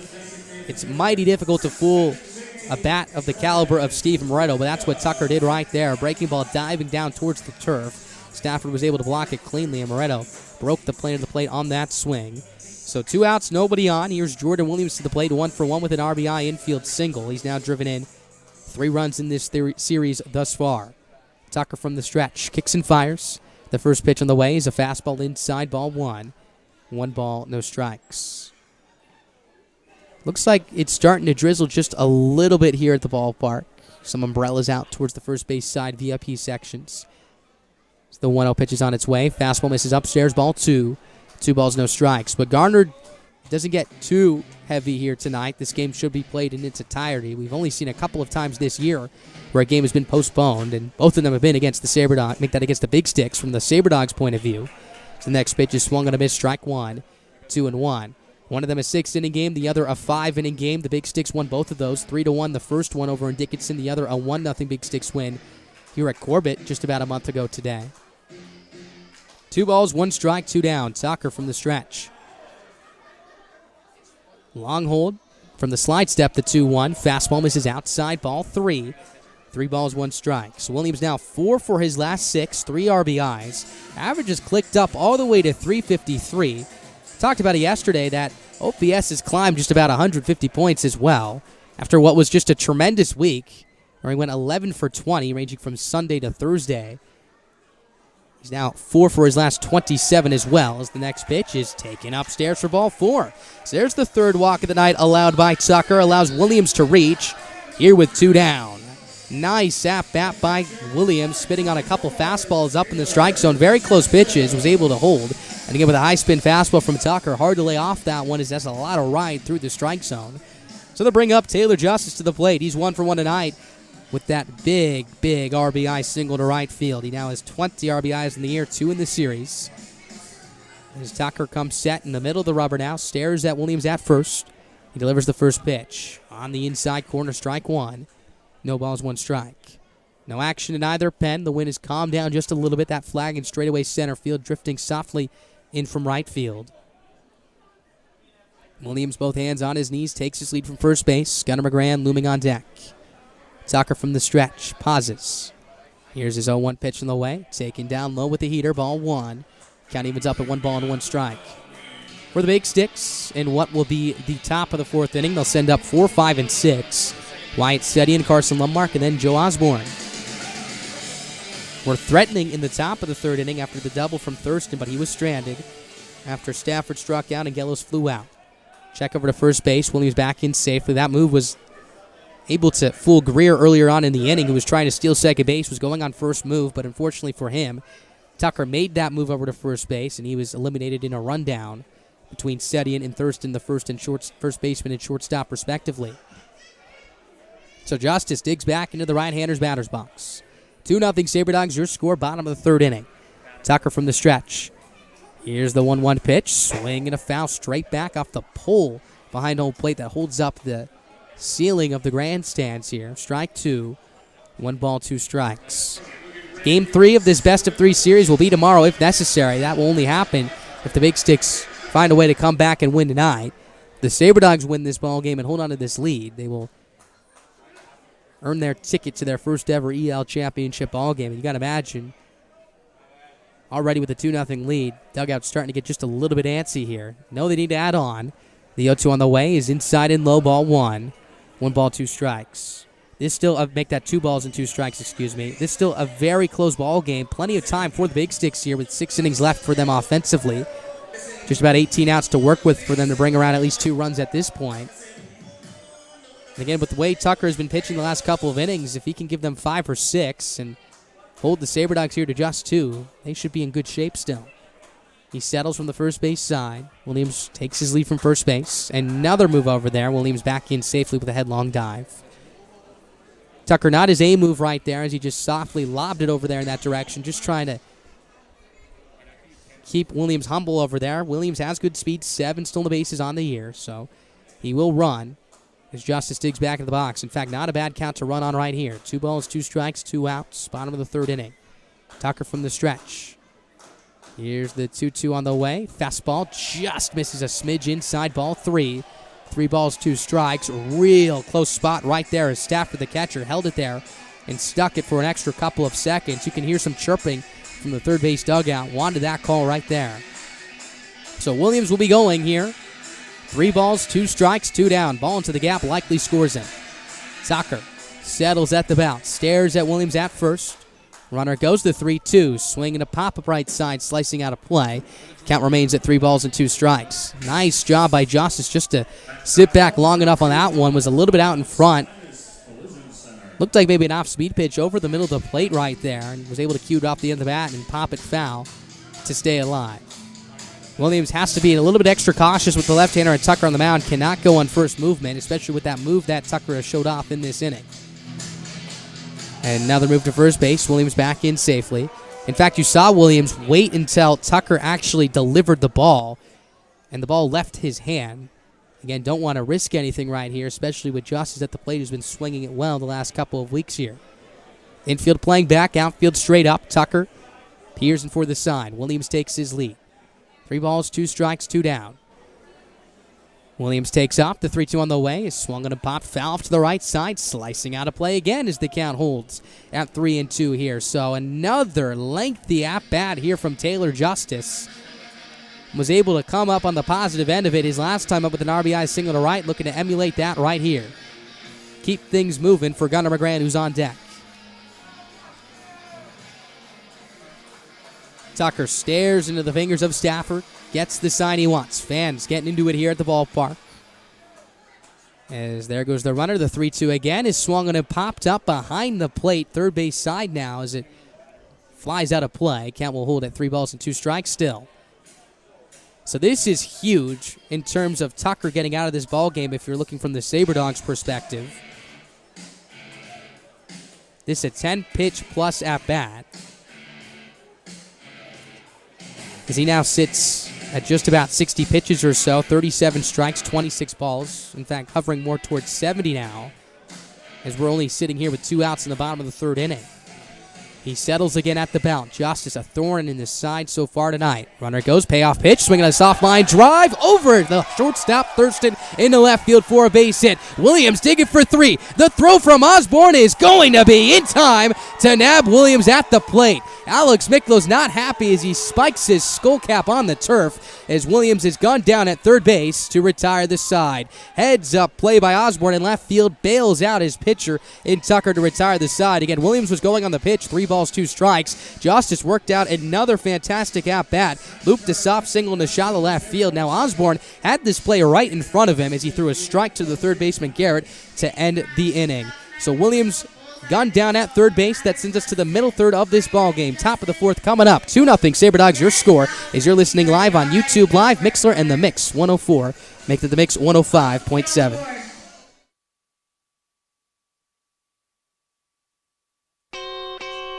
Hey Sabre Dog fans, the fun is continuing down at Corbett Field. Make your way to the field to watch the Dogs play the Pier Trappers Tuesday, June 29th at 7:05. Participate in Dollar Dog Night. We know you cannot beat this deal with Dollar Dogs and watching your favorite ball club. Nothing is better. So see you there, fans. Corbett Field, 7:05. Dollar hot dogs on June 29th. I was only buzzed. I was fine. There are all kinds of excuses people make for driving impaired. It was a prescription. I had to take it. Just a joint. It was just one or two. I don't know. I swear, I was fine. Nobody should get seriously hurt or die because of an impaired driver. And no excuse can bring them back. Always drive sober or find a sober ride. Buzz driving is drunk driving. Brought to you by the North Dakota Department of Transportation through Vision Zero. Did you know most motor vehicle crash fatalities could be prevented by wearing a seatbelt?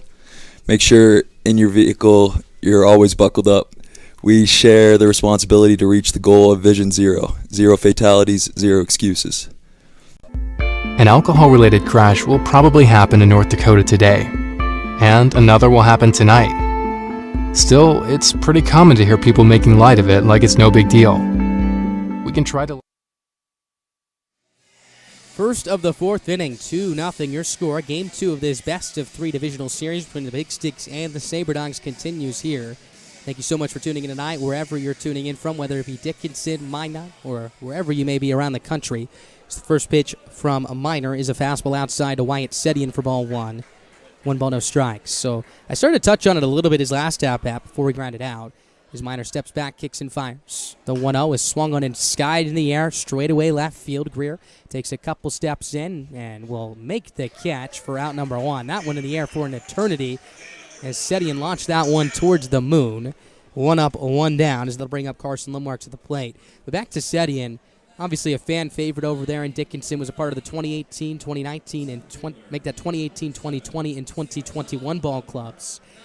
And his final plate appearance yesterday where he was robbed of a base hit on a nice leaping play by Justin Cooper very well could have been his last in a Big Sticks uniform. His Minor winds and fires. The first pitch on the way is a fastball in the inside corner, strike 1. 0-1. Again, there's no guarantees, of course, but he spent 3 seasons here with the Big Sticks, leading in plenty of categories as the next pitch is swung on a miss, strike 2. Good breaking ball that Limwark swung over the top of. No balls, 2 strikes. And whenever you go to that ballpark, you can hear a loud ovation whenever Wyatt Sedian comes to the plate. Again, if there's one marquee Big Stick, it probably is Sedian, as the 0-2 is on its way. Fastball just misses outside, ball 1. 1 ball, 2 strikes. Launched 14 homers in 2018, 14 more last year. Was a finalist for the MVP award. Brodie McBride of the champion Fremont Moo would end up winning that one, as the next pitch is a fastball up and away, ball 2. 2 balls, 2 strikes. Minor, glove in front of his face. Steps back, kicks and fires. The 2-2 on the way to Limwark. Cut on and missed for strike 3. Good sweeping breaking ball that Limwark chased over the top of. A strikeout for Minor, his 6th of the night. He has been rolling through this Big Stakes order as there are 2 down here in the top of the 4th inning in a very, very quick fashion. So here's Joe Osborne to the plate now. He's 0 for 1, grounded out to the second baseman to McGran. Back for out number 2 in the 2nd inning. As the first pitch from Minor is swung on a pop straight back, strike 1, 0-1. So Minor's season high in punch-outs was 4. That came in his last start on August 5th. Has 6 tonight through 3 2/3. This is also a season high in innings pitched. Trying to get through 4 here tonight and pass the baton on to here who will probably be Craig Schmick. So the 0-1 is buried in the dirt, blocked by Justice, ball 1. 1 ball, 1 strike. And for Souris Valley, the plus of winning tonight is that they would get an extra day off before the championship series, especially if the Pioneers can find a way to beat the Sasquatch tonight. As the 1-1 is on its way. Breaking ball over the middle of the plate, strike 2. 1 ball, 2 strikes. Update on that Pioneers-Sasquatch game. That's game 2 of that series. Scoreless top of the 3rd inning over in Gering, Nebraska, home of the Pioneers. Minor Steps back, kicks and fires. The 1-2 on the way. Swinging a soft chopper wide of third. Moretto charges, picks it up in the long hop, throws across his body to first base. That is in time to retire the side. Nice play by Steve Moretto, gliding across the left side of the diamond. Made a nice, accurate throw to Buckle to end the inning. That is now 5 in a row retired for Minor. He's picked up 6 strikeouts through 4 shutout innings of 1-hit baseball. Running to the bottom of the 4th, you're listening to Postseason Baseball live here in the Mix 105.7 YouTube Live, as well as Mixlr. Game 2 of this best-of-3 series between the Big Sticks and the Sabre Dogs will be coming right back at you after this quick break. Hey Sabre Dog fans, fun is continuing down at Corbett Field. Make your way to the field to watch the Dogs play the Pier Trappers Tuesday, June 29th at 7:05. Participate in Dollar Dog Night. We know you cannot beat this deal with Dollar Dogs and watching your favorite ball club. Nothing is better. So see you there, fans. Corbett Field, 7:05. Dollar hot dogs on June 29th. I was only buzzed. I was fine. There are all kinds of excuses people make for driving impaired. It was a prescription. I had to take it. Just a joint. It was just 1 or 2. I don't know. I swear, I was fine. Nobody should get seriously hurt or die because of an impaired driver, and no excuse can bring them back. Always drive sober or find a sober ride. Buzz driving is drunk driving. Brought to you by the North Dakota Department of Transportation through Vision Zero. Did you know most motor vehicle crash fatalities could be prevented by wearing a seatbelt? Make sure in your vehicle you're always buckled up. We share the responsibility to reach the goal of Vision Zero. 0 fatalities, 0 excuses. An alcohol-related crash will probably happen in North Dakota today, and another will happen tonight. Still, it's pretty common to hear people making light of it like it's no big deal. We can try to laugh it off, but it keeps happening over and over. Impaired driving isn't funny.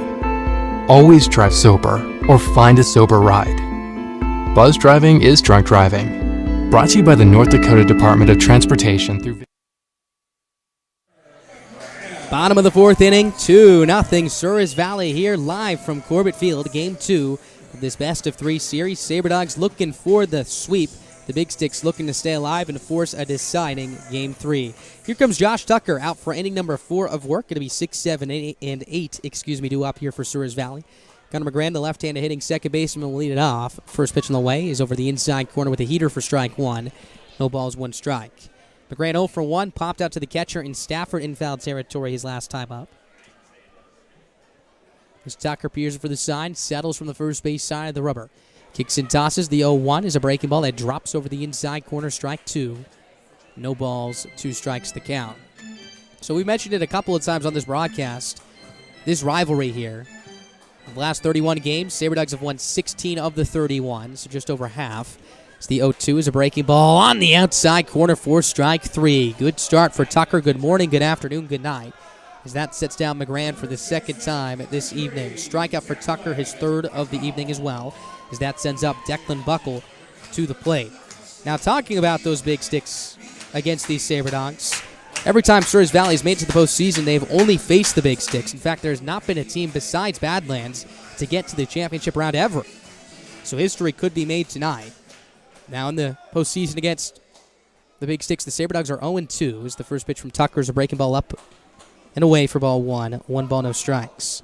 And scoring has been aplenty in those 2 games. An 11-1 loss back in 2019. That's when the Big Sticks would win the EL championship. 1-0 pitch is inside ball 2. 2 balls, no strikes. And they go back to the inaugural season in 2018. Sabre Dogs actually won the division that year. The Big Sticks on the road here at Corbett Field beat Souris Valley 12-9. Would go on to play Western Nebraska in the championship round that year. The Pioneers would win that one. Tucker from the stretch. The 2-0 on the way. Swinging a line drive left field. Osborne will take a couple steps in and make the catch about chest high, leading in towards the left field line for out number 1. Buckle hit down on the button, but right at Osborne. So after a very difficult first inning, Tucker has really settled in here. He's an out away from what would be his 3rd consecutive scoreless inning. Standing in his way will be the right fielder in Jared Breedwell. Breedwell 0 for 1. Popped out to the shortstop in Thurston in the 2nd inning. As Breedwell steps in from the right side. Tucker from the stretch, pauses at the belt, lifts and fires. His first pitch is swung and sky into the air, right field bunt. Takes a couple steps to his left, now shuffles in. He'll make the catch head high to retire the side. And 1-2-3 inning for Tucker. He faces the minimum for the second time tonight as that shoots us to the top of the fifth. Slim margin here tonight, 2-0 Sabre Dogs, your lead. Big Sticks, Souris Valley. Game 2 of this divisional round continues next.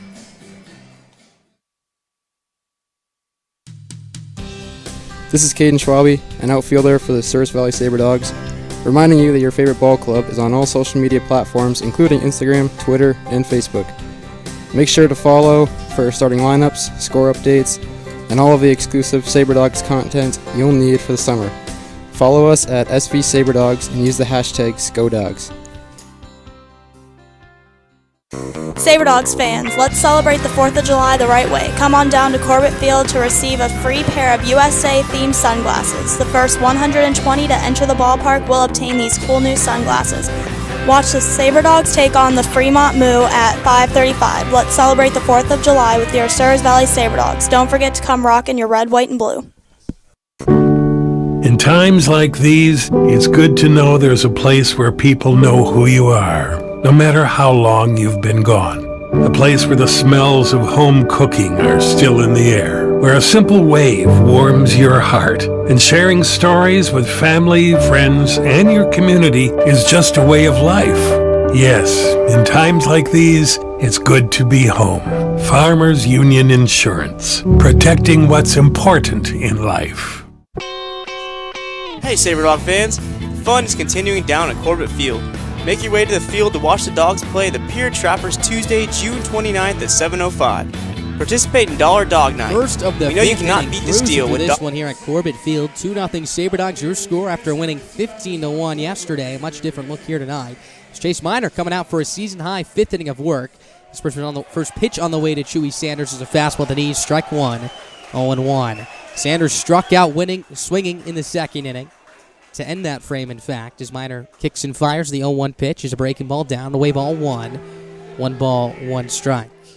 So Miner tonight now has 6 punch-outs and counting here as he mixes up his grip, cocks the glove behind his head. Here's the 1-1 pitch. Breaking ball, misses, down, away ball 2, goes to the backstop. 2 balls, 1 strike to count.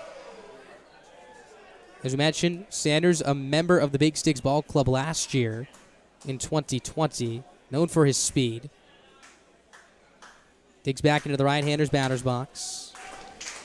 Next pitch is swung and popped up, foul, straight back, strike 2.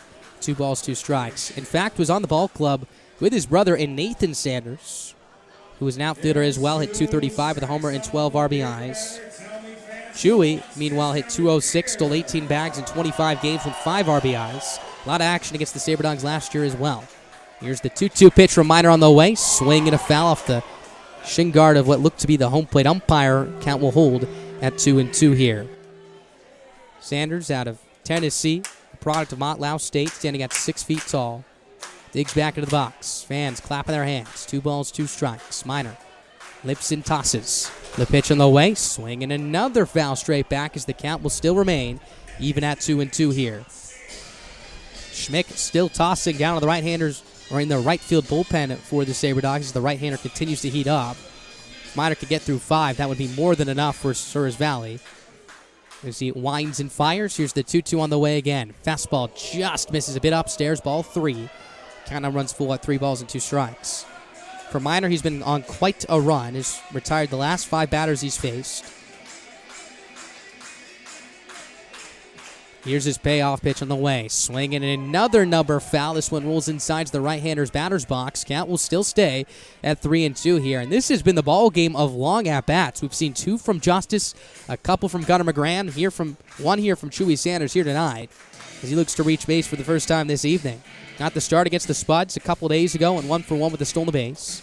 As the payoff pitch is on its way again. Swinging another chopper foul, this time into the third base dugout. Count will hold at 3 balls and 2 strikes. Your line score, no runs, a hit, no errors for the Big Sticks. 2 runs, 4 hits, no errors for Souris Valley. Both of those 2 runs coming in the bottom of the first inning. Sanders digs back into the box. Miner Hawks back and fires. The payoff pitch. Swinging a soft ground ball to third. Moretto picks it up on a couple hops, shuffles across, throws to first base. Picked on the back end by Buckle is in time for out number 1. 6 in a row retired for Minor. 1 up, 1 down here in the top of the 5th inning as Minor wins the battle. Good pitch on the inside corner. Sawed off. The right-handed hitting Sanders. This one caught him towards the handle. This off squibber to Moretto at third, who has just been a vacuum over there at the hot corner this entire season. Here's Anthony Garrett. He's 0 for 1. Grounded out to the shortstop, and Cooper back to open up that 3rd inning just a couple of frames ago.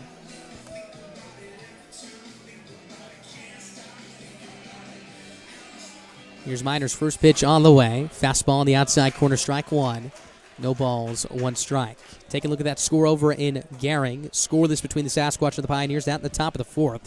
It's only 2 runs through a combined 9 innings so far here in the Expedition League tonight in postseason play. Pitching has been the story so far besides yesterday's ball game between these two. As the 0-1 is swung and smoked right back up the box in the center field for a base hit as it trickles out to the center fielder and Reese Anderson. So there's a hit for the Big Sticks. That is their first since the double from Thurston back in the 3rd inning. Their 2nd of the night in total as Anthony Garrett checks in with his first knock of the night. 1 on, 1 down. Here's Alex Thurston, who doubled down the left field line back in the 3rd. He'd be stranded in part of a 1st and 2nd 1-out jam. The Big Sticks were challenging Minor with, but Minor was able to weave out of it, striking out Stafford and then Gellos. He's a ground ball double play from getting out of this one, but Thurston does run well. As well as Garrett, who has 10 stolen bases over at first base. As the first pitch is swung and popped up right side, Buckle ranging towards his right. He'll reach up to make the catch for out number 2. A broken bat.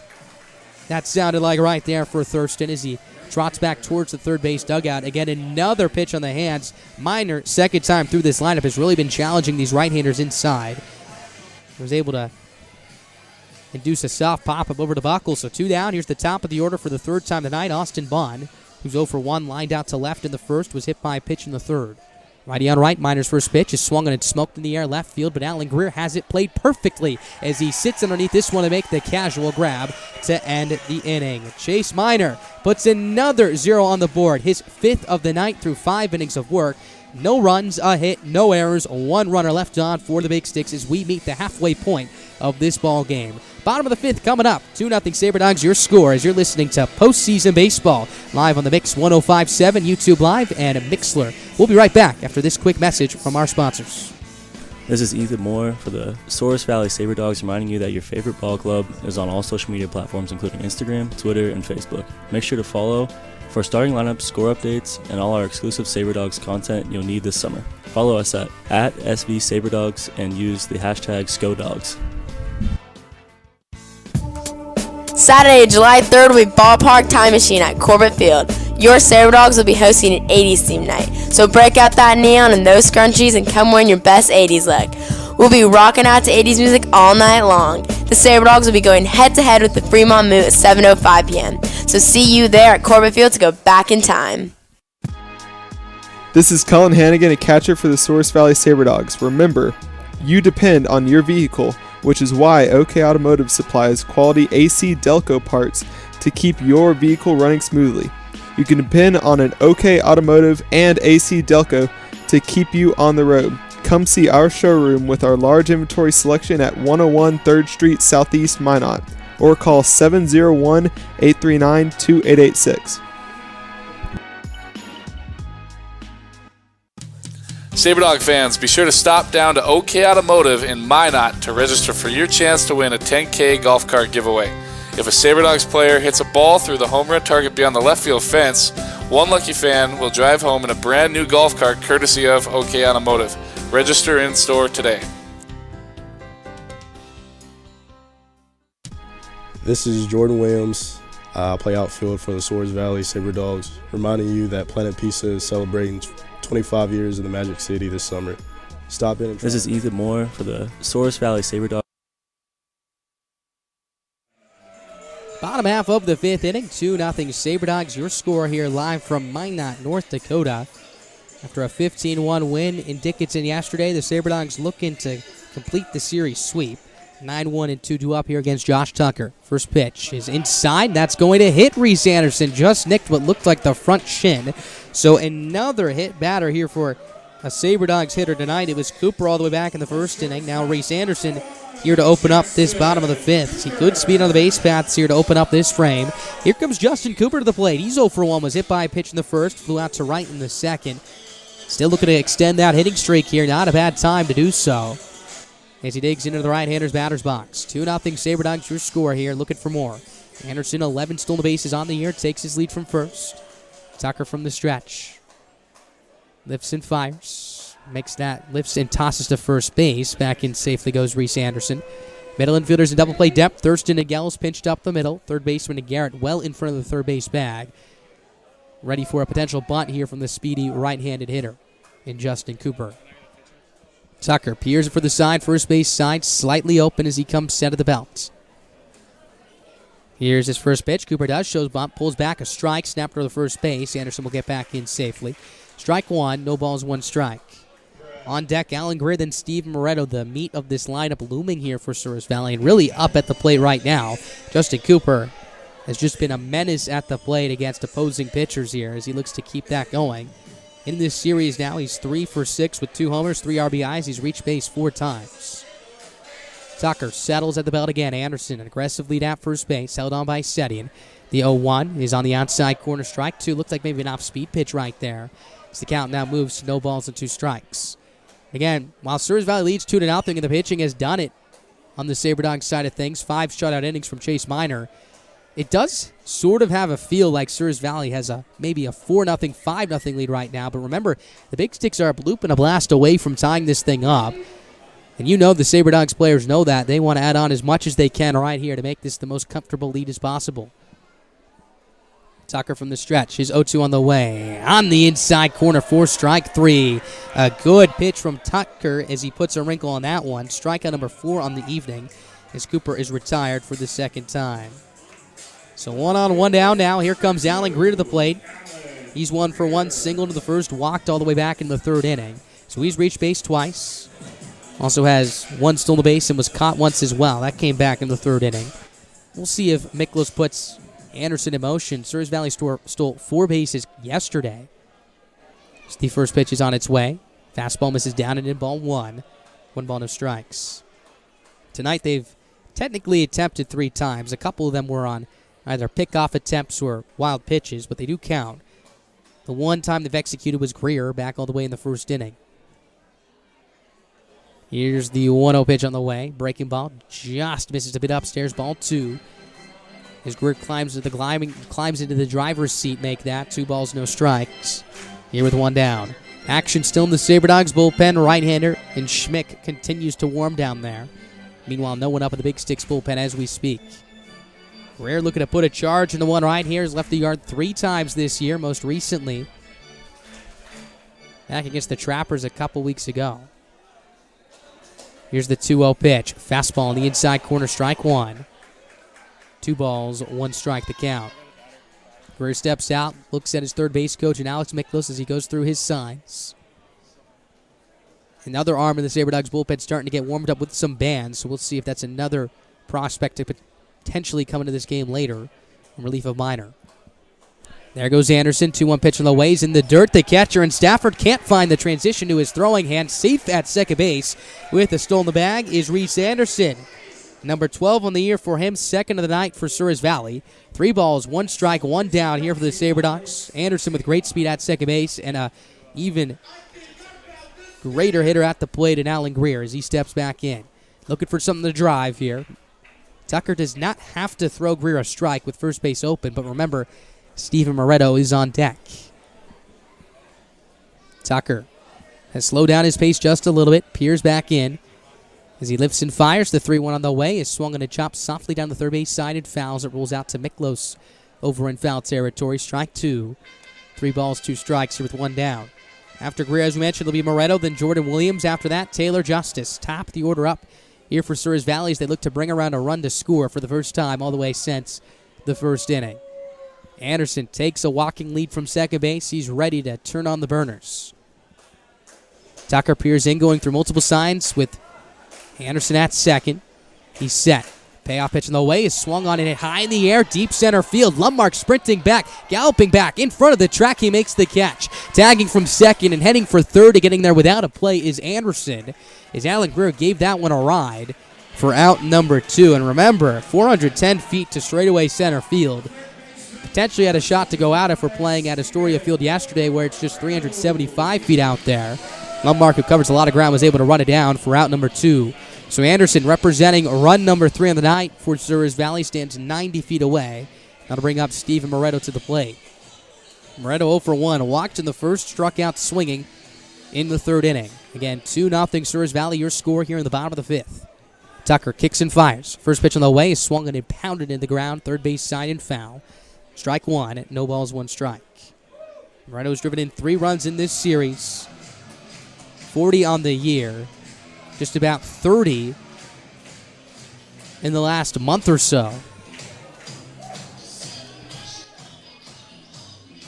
Anderson opened up the inning being hit by a pitch, stole second, looking to come around to score here as the 0-1 is a bender on the inside corner. Moretto leaned out of the way. It is strike 2. No balls, 2 strikes. So Tucker really making things difficult for these Sabre Dogs hitters. A good change in pitch selection here through the second and third time through the lineups. Again, it seems like he's used that changeup and that breaking ball a lot more here, and has been pitching backwards with them. As the 0-2 pitch is on its way. Fastball sails upstairs, ball 1, a waste pitch. 1 ball, 2 strikes. So can Steven Moretto come through one more time in the clutch?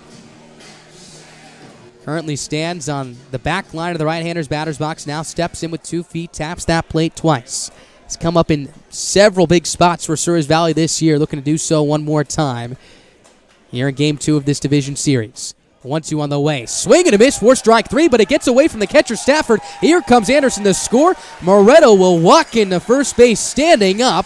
That gives the Sabre Dogs a 3-0 lead here in the bottom of the 5th inning. Their first run scored all the way since the first as they catch a break. That is strikeout number 5 for Tucker. This was a breaking ball in the dirt. Stafford, the catcher, instead of trying to block it, tried to pick it on an in-between hop. Looks like it maybe rolled off his wrist or hit off the heel of his glove, hopped about 20 feet in the air behind him, and there was no question that both Anderson would score and Moretto would reach base safely.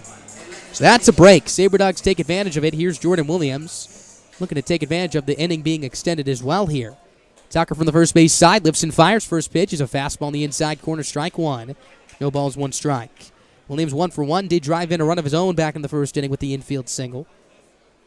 Walked in the third as well. Infield shifting in the pull. Second baseman Gallus ranging up the middle. Shortstop Thurston a couple steps towards the 6 hole. As the 0-1 is on its way. Swinging a pop-up, foul ground. Stafford will give it a look. It'll fly out of play. 4 strike 2. No balls, 2 strikes.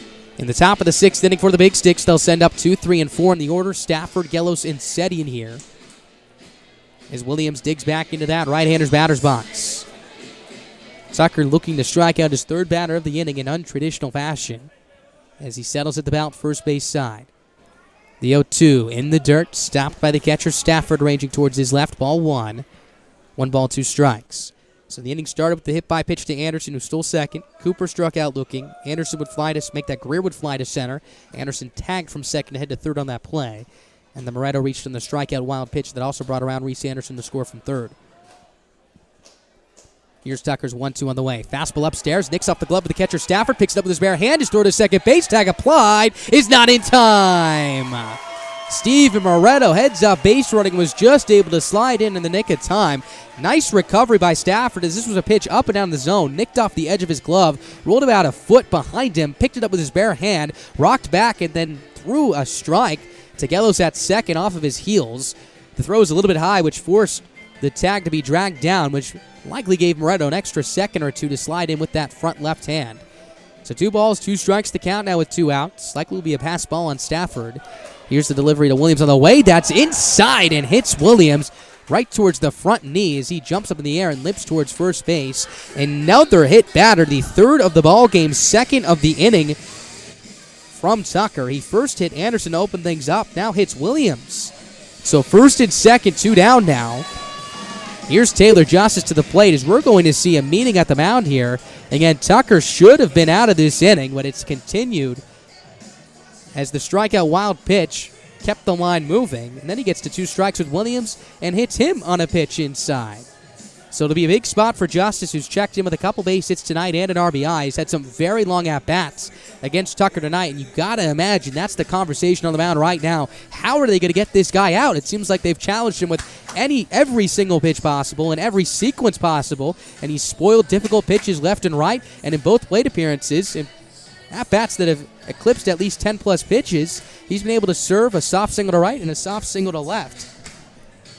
So Justice having a conversation with his third base coach and head coach Alex Miklos. Will wait the four to separate, talking about assistant pitching coach for the Big Sticks, the pitcher and Tucker, the catcher and Stafford, and the home plate umpire.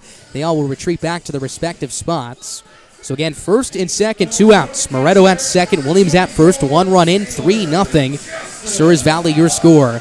Here comes Taylor Justice. 2 for 2 tonight, as we mentioned. And he could put this one well out of reach for the Big Sticks with one swing of the bat. Lefty on right, Gunnar McGran on deck. Wind still blowing in softly from right field. Has not really played a role tonight. As Tucker settles from the first base side. He kicks and tosses. The pitch in the way is inside with the breaker. Ball 1. 1 ball, no strikes. So very much like Miner, he's been pounding Sabre Dogs hitters inside as well, particularly from the right side. And he's hit a couple of them. In fact, a lot of those pop-ups he's induced have been pitches on the inside corner that Sabre Dogs hitters have been late on just a little bit and have swung underneath of. As the 1-0 is swung and it chopped off the foot of Justice as it rolls off to the first base side and foul ground. Strike 1. 1 ball, 1 strike. 3-0 Sabre Dogs, your score now. Bottom of the 5th inning. Game 2 of this best-of-3 series. If the Sabre Dogs win tonight, they clinch their first ever appearance in the Expedition League Championship round. Meanwhile, if the Big Sticks win, which they still very well can, just a 3-run deficit here with about 4 innings to work with the bats, they can pick up a win. They will stay alive and force a decide in Game 3 that will be played tomorrow here at Corbett Field at 7:05. Tucker stares into his backstop, and Stafford going through night signs now. Maybe a little bit more difficult to see the fingers here as the sun continues to set. Here's the 1-1 pitch to Justice. Fastball taken upstairs, ball 2. 2 balls, 1 strike. As we're starting to see a right-hander warm up over in this Big Sticks bullpen. We've seen action through the last 3 innings for Souris Valley. As Alex Miklos has ridden Chase Miner tonight. Talking to Miklos before the game, the plan was just about 3 innings like last time, but the fact that he's been able to get 5 shutout frames of just 2-hit baseball has to be quite a pleasant surprise.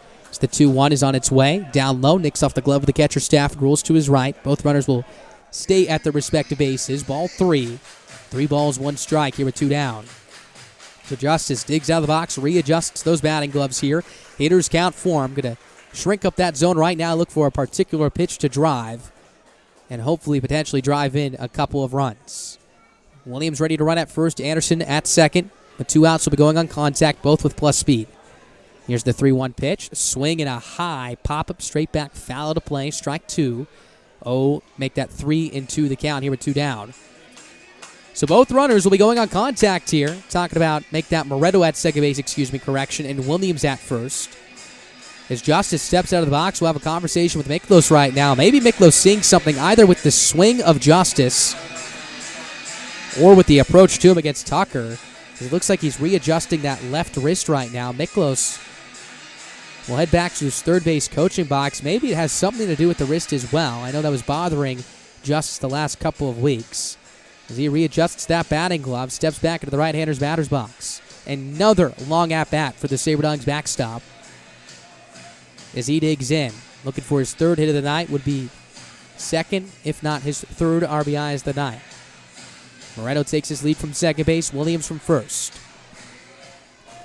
Tucker pauses first base side.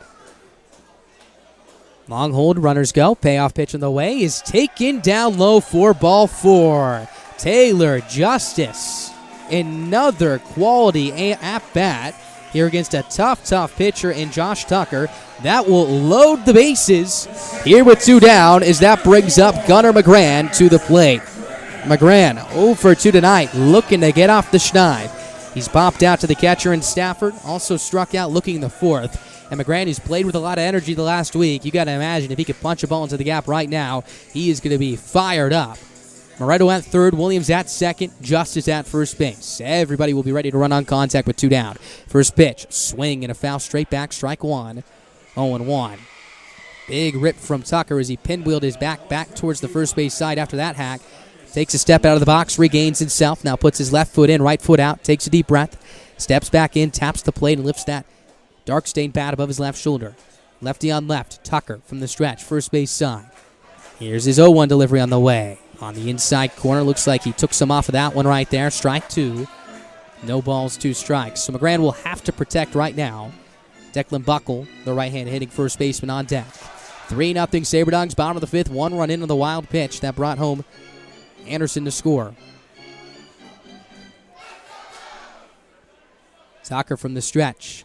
Here's his 0-2. Swing and a high pop-up foul ground third base side. Garrett ranging over, so is Stafford. Stafford, the catcher, reaches out and makes the catch to retire the side. What a difficult play. Had to cover about 30 feet of ground towards his left, past the third base dugout.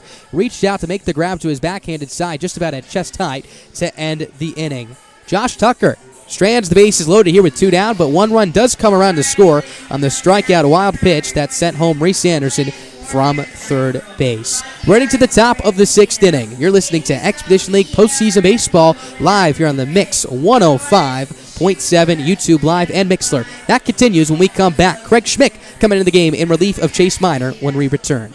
Start planning your summer road trips with a brand new camper and truck. Head to Four Bears Casino now, play your favorite slots, and earn entries for their July 3rd truck and camper giveaway. It's your chance to win a decked out camper and 2021 pickup with full towing package. Plus, get your tickets for Dwight Yoakam live in concert June 19th and enjoy water fun on a yacht tour of Lake Sakakawea or a splash in their water park. Check out all the fun on their website, all at Four Bears Casino and Lodge, 4 miles west of Newtown. Life is all about moments. Big moments, small moments, and those moments you just can't put into words. It's how we at First International Bank and Trust live first and have been for more than 110 years. One customer, one family, one moment at a time. First International Bank and Trust. Live first. Member FDIC, Equal Housing Lender. SaberDog fans, be sure to stop by Corbett Field on Friday, July 2nd to see the boys in their Friday Night Whites as they take on the reigning Expedition League champion Fremont Moo. Souris River Brewing Company will be giving away a free pint glass to the first 500 fans to enter the ballpark. Make sure to arrive early as gates open at 6:05 with first pitch slated for 7:05. We all protect what we love. It's instinct. We do everything we can to keep our loved ones safe, and they do everything to keep us safe. Seatbelts save lives.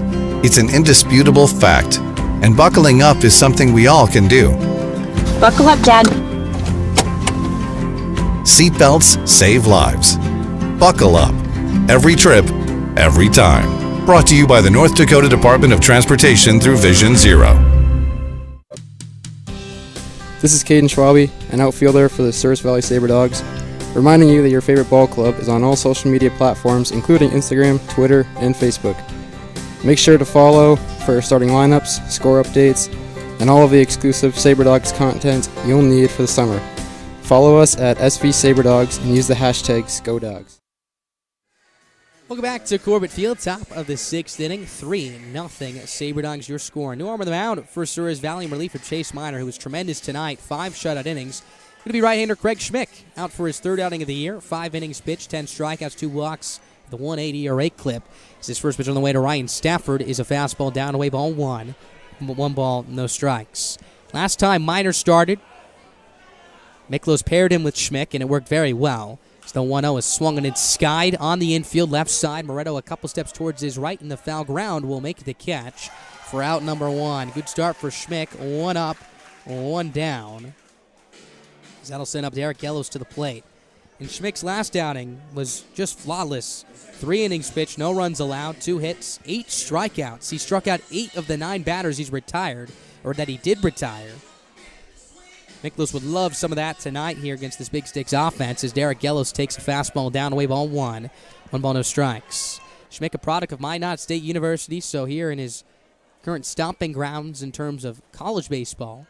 So the 1-0 pitch is a fastball, up and away ball 2. 2 balls, no strikes to count.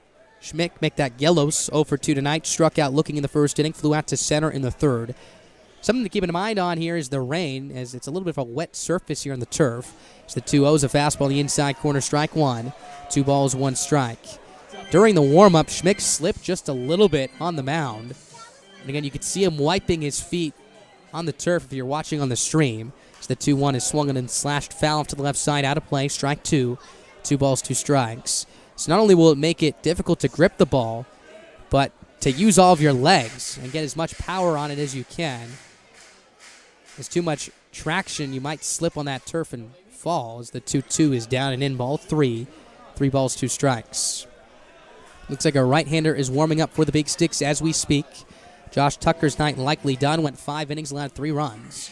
So the 3-2 pitch is on its way from Schmick. Fastball on the outside corner. He rings up Gelos for the second time tonight. That is strikeout number 1 for Schmick, his 9th in his last 2 outings. 2 up, 2 down. Here comes Wyatt Setian, the first baseman, to the plate. Setian 0 for 2, grounded out to short in the second. Hit a skyscraper of a fly ball back to straightaway left to the fourth, just missed underneath it. So the first pitch from Schmick is on its way, swinging a shot, belted out to deep left field. Alan Greer back towards the track, and down the wall, this one's gone. Wyatt Setian gets the Big Sticks on the board, quite emphatically with a long blast out to deep left center. His 7th homer of the season, RBI number 30 on the year. And if that is his last hit in a Big Sticks uniform, my goodness, what a way to do it. 3-1, Sabre Dogs your score. Again for Setian, trying to keep those postseason hopes alive here as he crosses home plate. Man, does this guy love to hit at Corbett Field. Feels like that's his 1,000th home run here in Minot as he greets a very excited third base dugout. Really the first time tonight we've seen the Big Sticks show some life after they've been shut out through 5 2/3 of an inning tonight. So here's Carson Lundmark to the plate. Lundmark 0 for 1 tonight, walked in the second, struck out swinging in the 4th inning. Schmick looks to bounce back right here for Schmick. That's just the 2nd run he's allowed this year. As the first pitch is swung on the line softly to the left side, bobbled by the second baseman McGran, who tried to pick it on an in-between hop and make that to the right side. So that'll be an infield single for Lundmark as he takes first base. Again, a tricky play right here. McGran was ranging up the middle of the diamond, had to go a long way towards his left. And this was off the fist of Lundmark, so a soft little looper. McGran, this is one of those where you don't know if you need to charge it to catch it or if you have to try and pick it on the in-between hop. He decided to stay back, tried to pick it while on the run, could not do so cleanly, and it rolled behind him, which allowed Lundmark to reach. Here's the first pitch on the way to Joe Osborne. It's a breaking ball in the outside corner, strike 1. No balls, 1 strike. So Lundmark reaches for the 2nd time tonight. That's his first hit. As the dugout is screaming right now. Got to imagine they're not happy with the home plate umpire. As Schmick comes set from the first base side, pauses at the chest. A move over to first base. Again, from our angle, that didn't look to be too bad of a call. Looked like a breaking ball that was about thigh, maybe belt high. Maybe a couple inches off the plate, but either way, you got to imagine that's a lot of anger brewed throughout the entirety of this game and maybe this series for the Big Sticks. They were not happy with the umpire crew yesterday as well. As Schmick kicks and tosses, the 0-1 pitch is swung on and seared on a line, caught by Moretto, lunging towards his left, making the grab towards his ankles as he squeezes it for out number 3. However, the Big Sticks pick up their first run of the night thanks to Wyatt Setian, the longtime Big Stick, with his 7th home run of the year. That sends us to the bottom of the 6th. 3-1. Sabre Dogs your score. They'll send up 7, 8, and 9. Declan Buckle, Jared Breedwell, and Reese Anderson when we return. You're listening to Postseason Baseball live on the Mix 105.7, Mixler, and YouTube Live. We'll be back after this quick break.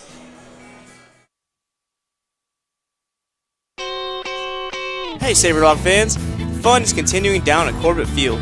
Make your way to the field to watch the Dogs play the Pier Trappers Tuesday, June 29th at 7:05. Participate in Dollar Dog Night. We know you cannot beat this deal with Dollar Dogs and watching your favorite ball club. Nothing is better. So see you there, fans. Corbett Field, 7:05. Dollar hot dogs on June 29th. I was only buzzed. I was fine. There are all kinds of excuses people make for driving impaired. It was a prescription. I had to take it. Just a joint.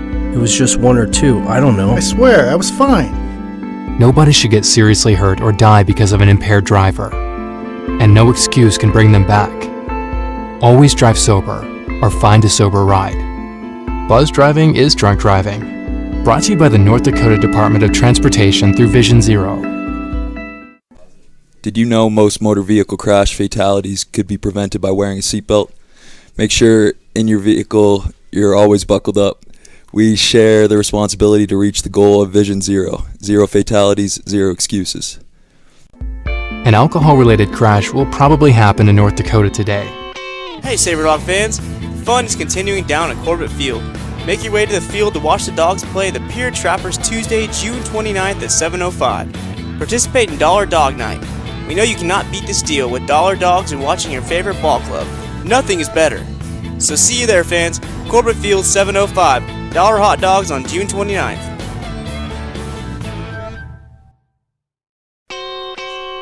Hey Sabre Dog fans, fun is continuing down at Corbett Field. Make your way to the field to watch the Dogs play the Pier Trappers Tuesday, June 29th at 7:05. Participate in Dollar Dog Night. We know you cannot beat this deal with dollar dogs and watching your favorite ball club. Nothing is better. So see you there fans, Corbett Field 7:05, dollar hot dogs on June 29th. I was only buzzed. I was fine. There are all kinds of excuses people make for driving impaired. It was a prescription. I had to take it. Just a joint.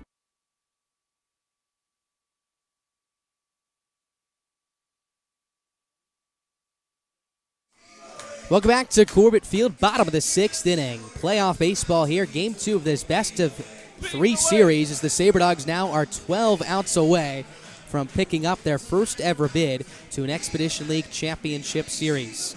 7, 8, and 9 due up here for the Sabre Dogs. Declan Buckle will lead it off. He's 0 for 2 tonight. He's popped out to the catcher, also lined out to left in the fourth. New arm on the mound here for the Big Sticks, right-hander Michael Reddick. As he fires his first pitch on the way is a fastball that buzzes upstairs, ball one. 1 ball, no strikes. Reddick, another long-time Big Stick, 3-3 record with a 4.13 ERA, 38 punch-outs, and 32 2/3 of an inning's work. He sets from the stretch. The 1-0 pitch is swung and a foul straight back, strike one. 1 ball, 1 strike. So for Reddick tonight, this will be his 10th outing of the year, 4th relief appearance. He got a start against the Tommyknockers back in the 27th, a 3-2 victory for the Big Sticks. Went 8 innings, 1 earned run, 4 hits, 11 strikeouts. A really good fastball for this right-hander. 1-1 pitch, fastball, just misses a bit up and in, ball 2. 2 balls, 1 strike. You can see the home plate umpire flinch just a little bit right there. That one a close spot, but goes into the advantage of Buckle. Reddick from the first base side comes set. Garrett even with the bag at third. Here's the 2-1 delivery on the way. Fastball, a strike at the knees. Count evens up at 2 balls and 2 strikes. So Buckle will step out, take a practice swing so far here in this series. He's 2 for 7. Those 2 hits came yesterday, a double to left center field. Back in his first plate appearance, scored a run on the Breedwell RBI double. 2-2 here. Reddick pumps and fires. Pitch on the way. Swing and a foul straight back as it pinballs off the facing of the netting behind home plate. Rolls over to the first base dugout. Count stays even at 2-2. So we have a pitcher's duel here tonight, but looks like over in western Nebraska they're trying to one-up us here this evening. They're scoreless. Bottom of the 6th inning between the Pioneers and the Sasquatch. With the Sasquatch win, they would secure their bid to the championship round. Here's the 2-2 from Reddick on the way. Fastball misses up and in, ball 3. 3 balls, 2 strikes. Sun continues to set. Still a very calm night despite the cloudy skies and the fickle weather. A little bit of drizzling rain every once in a while here at the ballpark as Reddick pauses at the chest. Here's his payoff pitch in the way. Swinging a pop up first base side. Ranging towards his left is Setian. This will slice out of play. Count holds at 3-2. Over towards our right. Looks like a purplish pink color fading into a peach-colored orange on the horizon. Meanwhile, over the outfield walls, a baby blue fading into navy blue here. Almost completely dark here at the ballpark. Lights have been shining bright ever since the 3rd inning due to the gray skies upon us. Reddick from the stretch, pauses again, changes up his grip. Here's his 3-2 one more time. Swinging another foul straight back. This one will hold the count at 3-2 one more time. So that's been the narrative tonight offensively for the Sabre Dogs, battling and battling and battling here against this Big Sticks pitching staff, which virtually has been the best in the Expedition League this year. First in ERA, first in WHIP. middle of the pack in strikeouts. In fact, the Sabre Dogs are actually one spot above them. As Buckle now steps out, looks like he's going to readjust the batting gloves here. And that's been really the biggest challenge for them this evening, stringing something together offensively. The pitching for the Sabre Dogs has been quite good. Minor 5 shutout innings. Schmick only allowed 1 run through 1 inning of work in the 6th. As the 3-2 is on its way, taken down away for ball 4. So a very, very professional at-bat pieced together by Declan Buckle as he reaches base for the first time tonight. That'll be the first walk allowed by Reddick tonight as that brings up Jared Breedwell, the right fielder, to the plate. Your line score tonight, a run on 4 hits, no errors for the Big Sticks, 3 runs, 4 hits. No errors for the Sabre Dogs thus far. Third baseman Garrett will be playing in front of the bag. Middle infielders playing back. Nicholas going through signs here. Again, has been a little bit aggressive on the base paths tonight, but Stafford's done a good job holding the Sabre Dogs base runners quiet. They have 2 stolen bases, have been caught twice as well. Now have 202 stolen bags on the year, which leads the league. Just about a handful of stolen bags above the Sioux Falls Sunfish. Reddick from the stretch, holds at the chest. First pitch on the way is swung on a line foul to the right side, out of play. Strike 1. No balls, 1 strike. For Buckle over at first base, he has 14 stolen bags on the year, the bulk of which have come here in the second half of the season, and really the last 2 weeks or so, he's really increased the aggressiveness when he reaches base. In fact, in that Wheat City Whiskey Jack series back on July 27th through 29th, he stole a combined 6 bases through 3 games. 9 on the last road trip. Reddick from the stretch. Pauses at the chest. Here's the 0-1 pitch. Swing and another foul straight back. Strike 2. No balls, 2 strikes with nobody out. So if you take a look at the line score yesterday, a lot of fireworks. 15 runs and 18 hits and 2 errors for the Sabre Dogs. Tonight for Souris Valley, 3 runs on 4 hits, no errors. Both teams combined for 20 hits yesterday. So far they've combined for 8. Breedwell make that. Buckle takes his lead from first. Here's the 0-2 from Reddick. Fastball, rung him up on a fastball on the inside corner for strike 3, as that'll be out number 1. Reddick picks up punch out number 1 as well, as that'll send up Anderson to the plate here. Buckle still holds at first base. So here does come Reese Anderson. He's 0 for 1, struck out swinging in the second, was hit by a pitch in the 5th. As he digs into that right-hander's batter's box, looking to keep his run alive here. Picked up a hit in 16 of his last 17 games. Double play in order here for the Big Sticks. Reddick from the stretch. Runner goes, swinging a hard ground ball right side. Gellos plays it to his right, picks it up, throws to first base. And is in time to retire Anderson for out number 2. Looked like the hit and run was on right there. Usually you'll see the second baseman covering the second base bag with a right-hander at the plate, but this time the shortstop Thurston did, and that was big for the Big Sticks because Anderson took a pitch at his eyes right there, chopped it straight into the turf, almost tomahawked it, but it was right at the second baseman Gellos, who was not covering the bag. So instead of being a base hit, likely first and third, it's Buckle at second base, 2 down. Here for Justin Cooper, who's been a hot hitter, looking to extend this lead to 3 again. Righty on right, Reddick pauses at the chest. Here's his first pitch on the way. Breaking ball in the dirt, smothered by Stafford, the catcher. Ball 1. 1 ball, no strikes. Cooper has reached base once. There was a hit by pitch in the first inning. Came into tonight hitting just a point over 400 at a 401 clip. He digs back into that right-hander's batter's box, looking for a big knock. Reddick pauses at the chest, takes a look at second. Now peers back in. His 1-0 is in the dirt. Nice stop by Stafford, the backstop, sliding to his right. This one looked to be a little bit firmer here from Reddick. It was hard to tell the depth on the pitch. Don't know if it was a heater or a breaking ball. But either way, Stafford doing a good job keeping that in front of him and holding Buckle at second base. 2-0 the count here on Cooper. Looking for something to drive into an alley. Infield straight up here with 2 down. Second baseman Gellos ranging a bit up the middle, however. As Reddick pauses, peers in. The 2-0. Breaking ball glides across the outside corner, taken at the knees for strike 1. 2 balls, 1 strike to count. So Buckle will be going on contact here with 2 down. Outfield straight up, your arms left to right. Osborne, Lummark, and Bond. Remember, Lummark has a cannon. Threw out 2 runners in 1 inning against the Sabre Dogs back in Dickinson about a month ago. Long hold from Reddick. Turns back at second multiple times. Time is now called by the home plate umpire, as everyone will have to reset. You could tell that Buckle at second is in the head of Reddick. And really, the Sabre Dogs have earned that. We mentioned the 200-plus stolen bases this year. They've flashed some very good baseball IQ on the bases, a lot of aggressiveness. So the 2-1 is taken down low, ball 3. 3 balls, 1 strike. So Reddick has already walked one batter in this inning. That was Buckle, who stands in scoring position at second base. Does have first base open with Cooper at the dish, but remember, Alan Greer is on deck. Steven Moretto in the hole as well. We'll see if Reddick challenges Cooper. He pauses. Here's his 3-1 pitch on the way. Breaking ball just misses a bit upstairs for ball 4. So a walk to Justin Cooper. Second of the inning allowed by Reddick. Another jam brewing here for the SaberDogs against this Big Sticks pitching staff. Here comes Alan Greer to the plate. Greer 1 for 2. Singled in the first, walked in the third, flew out to center in the fifth. And for a man who has given his heart and soul to this organization, looking for a signature moment here in the postseason right here. Could break this thing wide open with one swing of the bat. 3-1 SaberDogs, your score. 2 outs, bottom of the 6th, first and second. First pitch, fastball, taken down low, ball 1. 1 ball, no strikes to count. We're having a great year, hitting 300 on the dot coming into the night. 3 homers, 48 RBIs. We've seen a click up in the power over the last month and a half or so. After leaving the yard just once in 2020. Has tripled that here this year. As Reddick sets at the chest again. Here's his 1-0 pitch on the way. Fastball buzzes across the inside corner. Could see some dust pop off of that one for strike 1. Kind of evens up at 1 ball and 1 strike. And that's going to be mighty uncomfortable for a right-handed hitter. A lot of run on that fastball as it sizzles across the plate.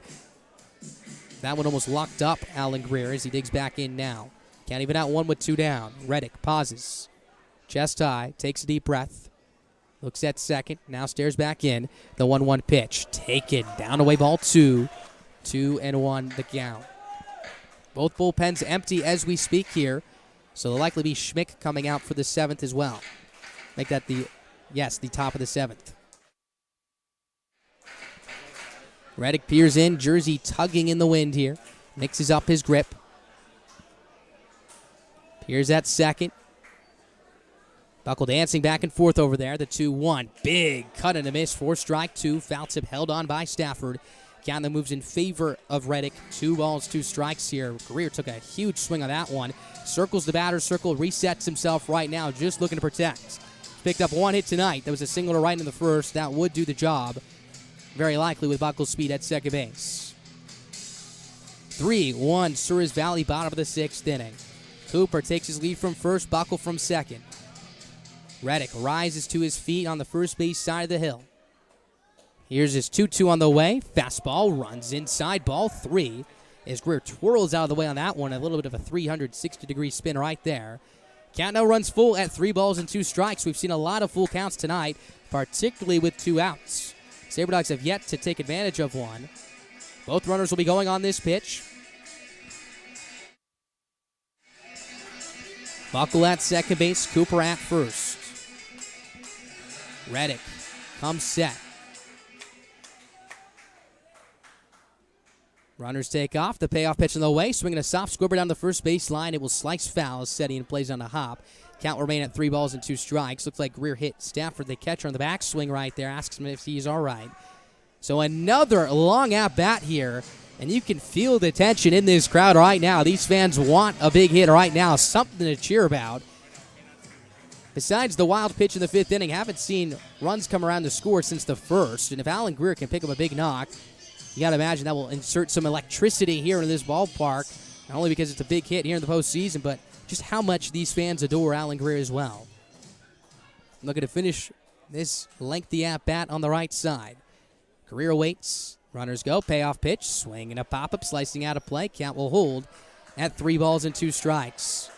What a magnificent at-bat. Talking about Greer and his accolades against the Big Sticks. This is his 28th game against them in his career over the last 2 years. Coming into this series, was hitting at a .319 clip, 30 for 94, was 13 for 37 against them this year. Drove in 6 runs, stole 7 bases. So good credentials for him to face Michael Reddick here, trying to prove his why.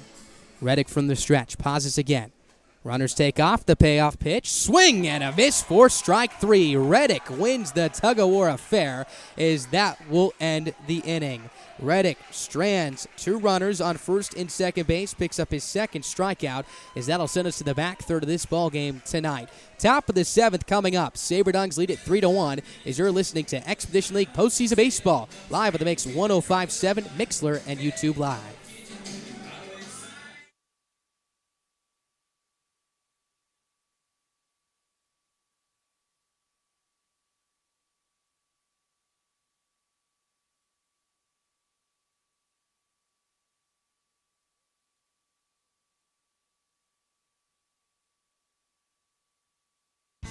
This is Ethan Moore for the Souris Valley Sabre Dogs, reminding you that your favorite ball club is on all social media platforms, including Instagram, Twitter, and Facebook. Make sure to follow for starting lineups, score updates, and all our exclusive Sabre Dogs content you'll need this summer. Follow us at SV Sabre Dogs and use the hashtag SCODogs. Saturday, July 3rd will be Ballpark Time Machine at Corbett Field. Your Sabre Dogs will be hosting an 80s theme night. So break out that neon and those scrunchies and come wearing your best 80s look. We'll be rocking out to 80s music all night long. The Sabre Dogs will be going head-to-head with the Fremont Moot at 7:05 p.m. So see you there at Corbett Field to go back in time. This is Cullen Hannigan, a catcher for the Souris Valley Sabre Dogs. Remember, you depend on your vehicle, which is why OK Automotive supplies quality AC Delco parts to keep your vehicle running smoothly. You can depend on an OK Automotive and AC Delco to keep you on the road. Come see our showroom with our large inventory selection at 101 3rd Street Southeast, Minot, or call 701-839-2886.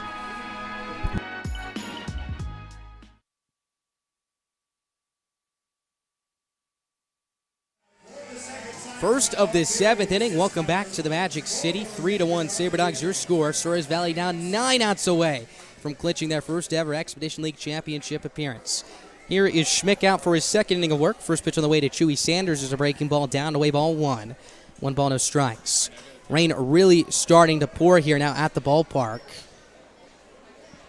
Hoping to get the remainder of this ball game in tonight as the 1-0 is swung on and smacked down the left field line. That's a fair ball as it rolls towards the track and then the wall. Sanders with good speed rounds first. He's going to scamper into second base standing up with a leadoff double. So a very encouraging start for the Big Sticks. That brings the tying run to the plate here with nobody down in the top of the seventh inning as Schmick has gotten hit hard a couple times tonight. The homer from Setian and now a double from Sanders. That'll send up Anthony Garrett, the third baseman, to the plate. Garrett 1 for 2 tonight, grounded out to short in the third, singled back in the fifth inning. Garrett has not left the yard this season, but again, likely just trying to get something going here for the Big Sticks. And now have 5 hits. Surprising enough, they are out hitting the Sabre Dogs tonight, 5 hits to 4. So Sanders takes his lead from second base. Moretto at a 45-degree angle at third. Showing bunt is Garrett. He pulls back, takes a strike over the heart of the plate. 0-1. Moretto playing at that angle, so he has both a good eye on the hitter and Garrett to see if he bunts, but also the runner on second base and Sanders if he were to steal third base. He's still playing at that angle as we speak. Garrett digs back into the box here behind, no balls, 1 strike. Schmick from the stretch. Peers back in.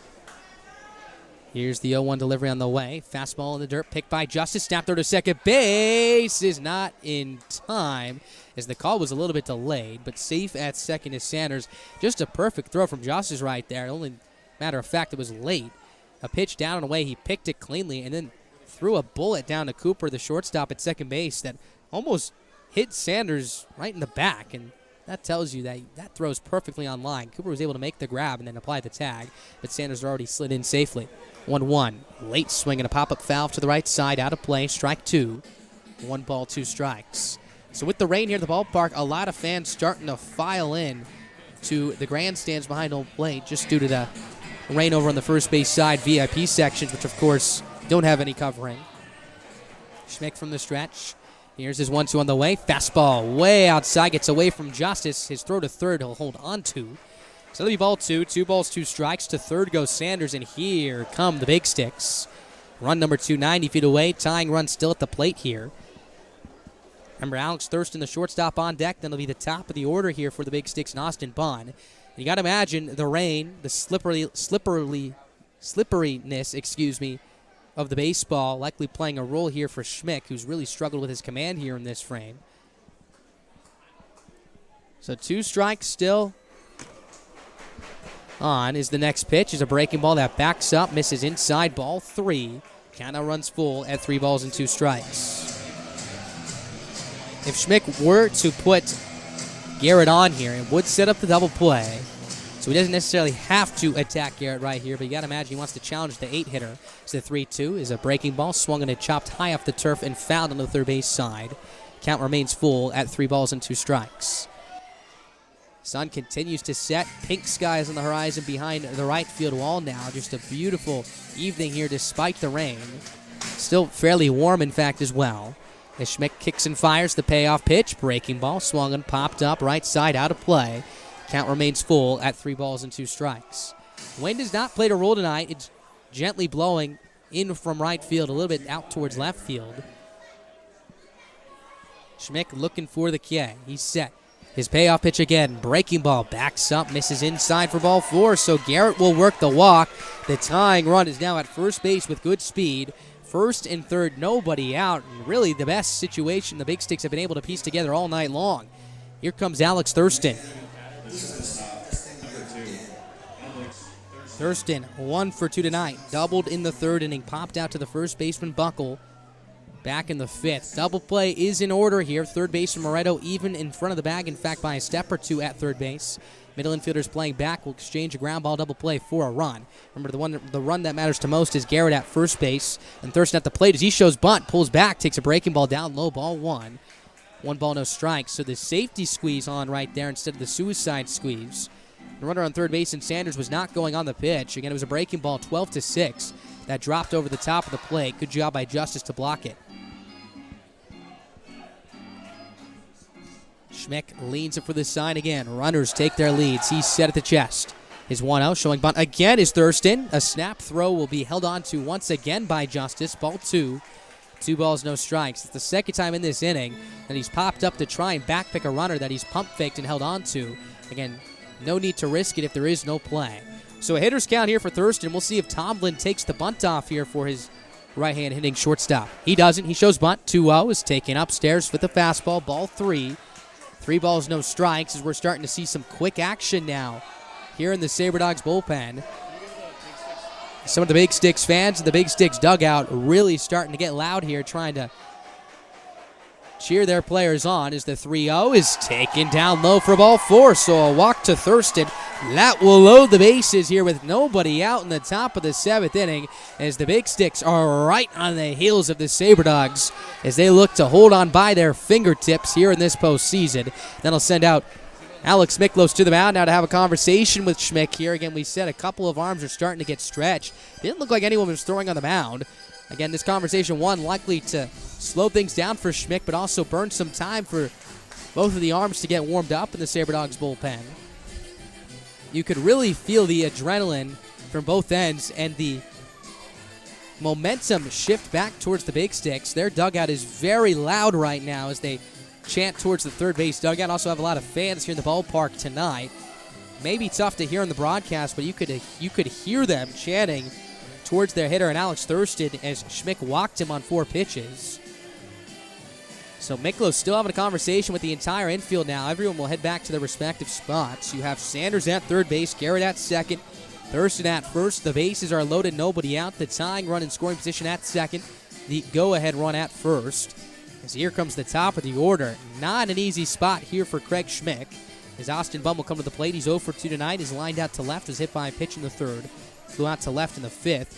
As a right-hander is now warming up in the Sabre Dogs bullpen. So the infielders will play back, looking for the double play here. Schmick's first pitch. Fastball. Just a bit low. Ball 1. 1 ball, no strikes. And with every ball that Schmick has thrown, the Big Sticks dugout has just gotten louder and louder as they continue to crank the volume here. As Schmick, you got to imagine, struggling with that command with the wet surface. Down a pressure spot is really going to have to dial it in here. Here's his 1-0 pitch on the way. Fastball taken upstairs, ball 2. 2 balls, no strikes to count here with nobody out. Runners take their leads, forces it all bags. 3-1 Sabre Dogs, your score. Big Sticks threatening big time here. Here's the 2-0. Fastball. There's a strike on the outside corner with a heater. 2 balls, 1 strike to count. Feels like a war between these two sides. The Big Sticks chanting as loud as they can. Sabre Dogs, same story. The 2-1. Swing and a pop up right side. Out of play. Strike 2. Count evens up at 2 balls and 2 strikes. You have all of that. Now with the rain dropping here on the turf. And now orange skies here at the ballpark. Haven't seen this lighting yet. Perfect for playoff baseball. Schmick from the stretch. The 2-2 on the way. Fastball rings him up for strike 3. Huge pitch by Schmick as that holds the bases loaded, and he is now a ground ball double play away from getting out of this jam. For Schmick, his second strikeout went simple with a fastball at the knees on the outside corner, and Bunn was caught looking. So now the infield gets to play back even more here. As force it all bags, got to imagine the corner infielders will go where it takes them. Middle infielders trying to twist it up the middle. Here's Ryan Stafford. First pitch on the way. Swinging a broken bat. Line drive down the left field line and will hook foul for strike 1. No balls, 1 strike to count. Biggest spot of the season here for the Sabre Dogs, and you could say the same for the Big Sticks as well. More so for Badlands as they hold on to their lives here in the summer of 2021. As Stafford heads back to the third base dugout to get a new piece of lumber here. Again, the inning started with a double from Sanders, a walk to Garrett, a walk to Thurston. Bunn would strike out on a 2-2 pitch. Stafford taking a lengthy time to get his bat, likely trying to apply some pine tar on it as well, given the dampness outside. He'll dig back into the box here as he wipes his wrist with the top of his helmet, digs back into the right-hander's batter's box. He's driven in 27 runs this year. RBI's numbers 28, 29, and 30, waiting in their potentiality on the base paths right here. 0-1, breaking ball, bends over the outside corner, strike 2. No balls, 2 strikes. Here we go. Schmick ahead of Stafford. No balls, 2 strikes, 1 down. He sets first base side. His 0-2 on the way. Breaking ball, swinging a chopper, foul down the third base side. Count will remain at 0-2. Schmick, who just arrived to this ball club about 2 weeks ago, finding himself in the biggest spot from any Sabre Dogs pitcher this campaign. His 0-2 again. Fastball up and away, ball 1. 1 ball, 2 strikes. And that is the most impressive part of the surge from Souris Valley over the last couple weeks, losing a big portion of the meat of their team. Yet a lot of players coming in late have stepped up. The 1-2 on the way. Swinging a soft chopper first base side. Buckle picks it on the in-between hop. Goes to the plate for the force. It is in time! What a big play by Declan Buckle as he guns down Chewy Sanders at the plate. Charging this aggressively on the in-between hop. The only play he had is the catcher and Justice turned into a first baseman, made the stretch to complete the 3-2 fielder's choice. The bases remain loaded. Stafford at first base now, as Souris Valley is now an out away from getting out of that once was a bases loaded, nobody out jam. Here's Derek Yellows to the plate. He's 0 for 3. Schmick peers in from the first base side, pauses at the chest. The first pitch on the way is a fastball up and away, ball 1. 1 ball, no strikes. This is likely Schmick's last inning, but if he can get out of this jam, you gotta know he's gonna be fired up coming off that hill. Schmick from the stretch. Here's the 1-0 pitch. Breaking ball taken down low, blocked by Justice, ball 2. 2 balls, no strikes. 3-1 Sabre Dogs, tying run in scoring position at second base. Go ahead run at first. Schmick leans in for the sign. He comes set. Hitters count for Gellos. The 2-0. Swinging a line drive center field. Anderson racing back towards the gap. He'll camp underneath this one to make the grab for out number 3. What a masterful, magical job by Schmick to get out of a bases loaded, nobody out jam, stranding the tying run at second. The go-ahead run at first. My goodness, Craig Schmick coming up big in the biggest spot of the year. It's stretch time here at Corbett Field. 3-1 Souris Valley. They lead by 2. You're listening to Postseason Baseball live on the Mix 105.7, YouTube Live, and Mixler.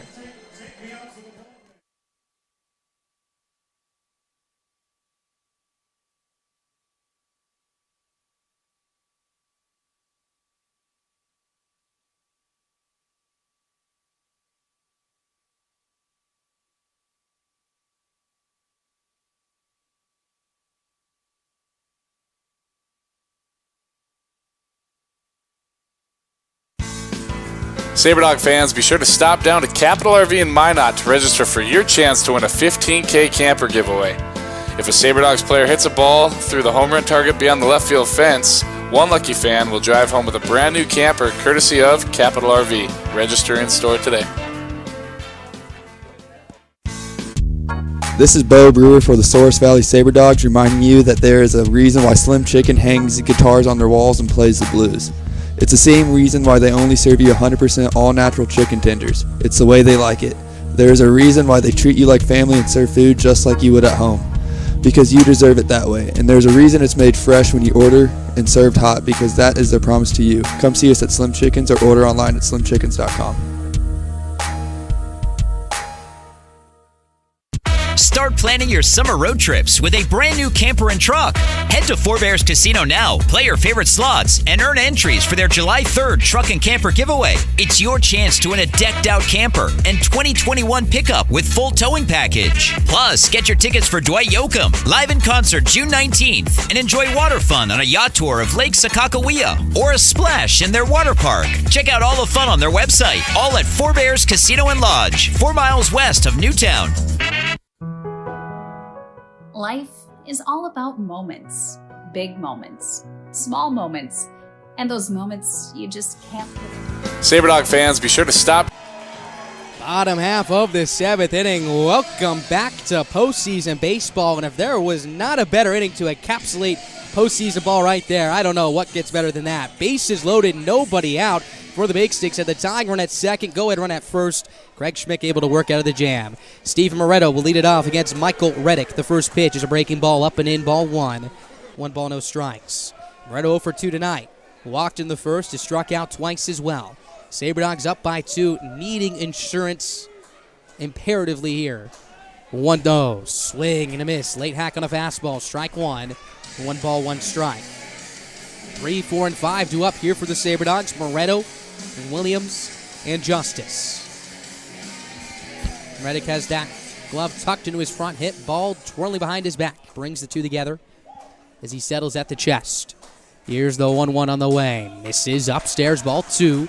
2 balls, 1 strike. Looks like the rain has calmed down just a little bit here as the Big Sticks come out onto the field. So that's a big break for Badlands.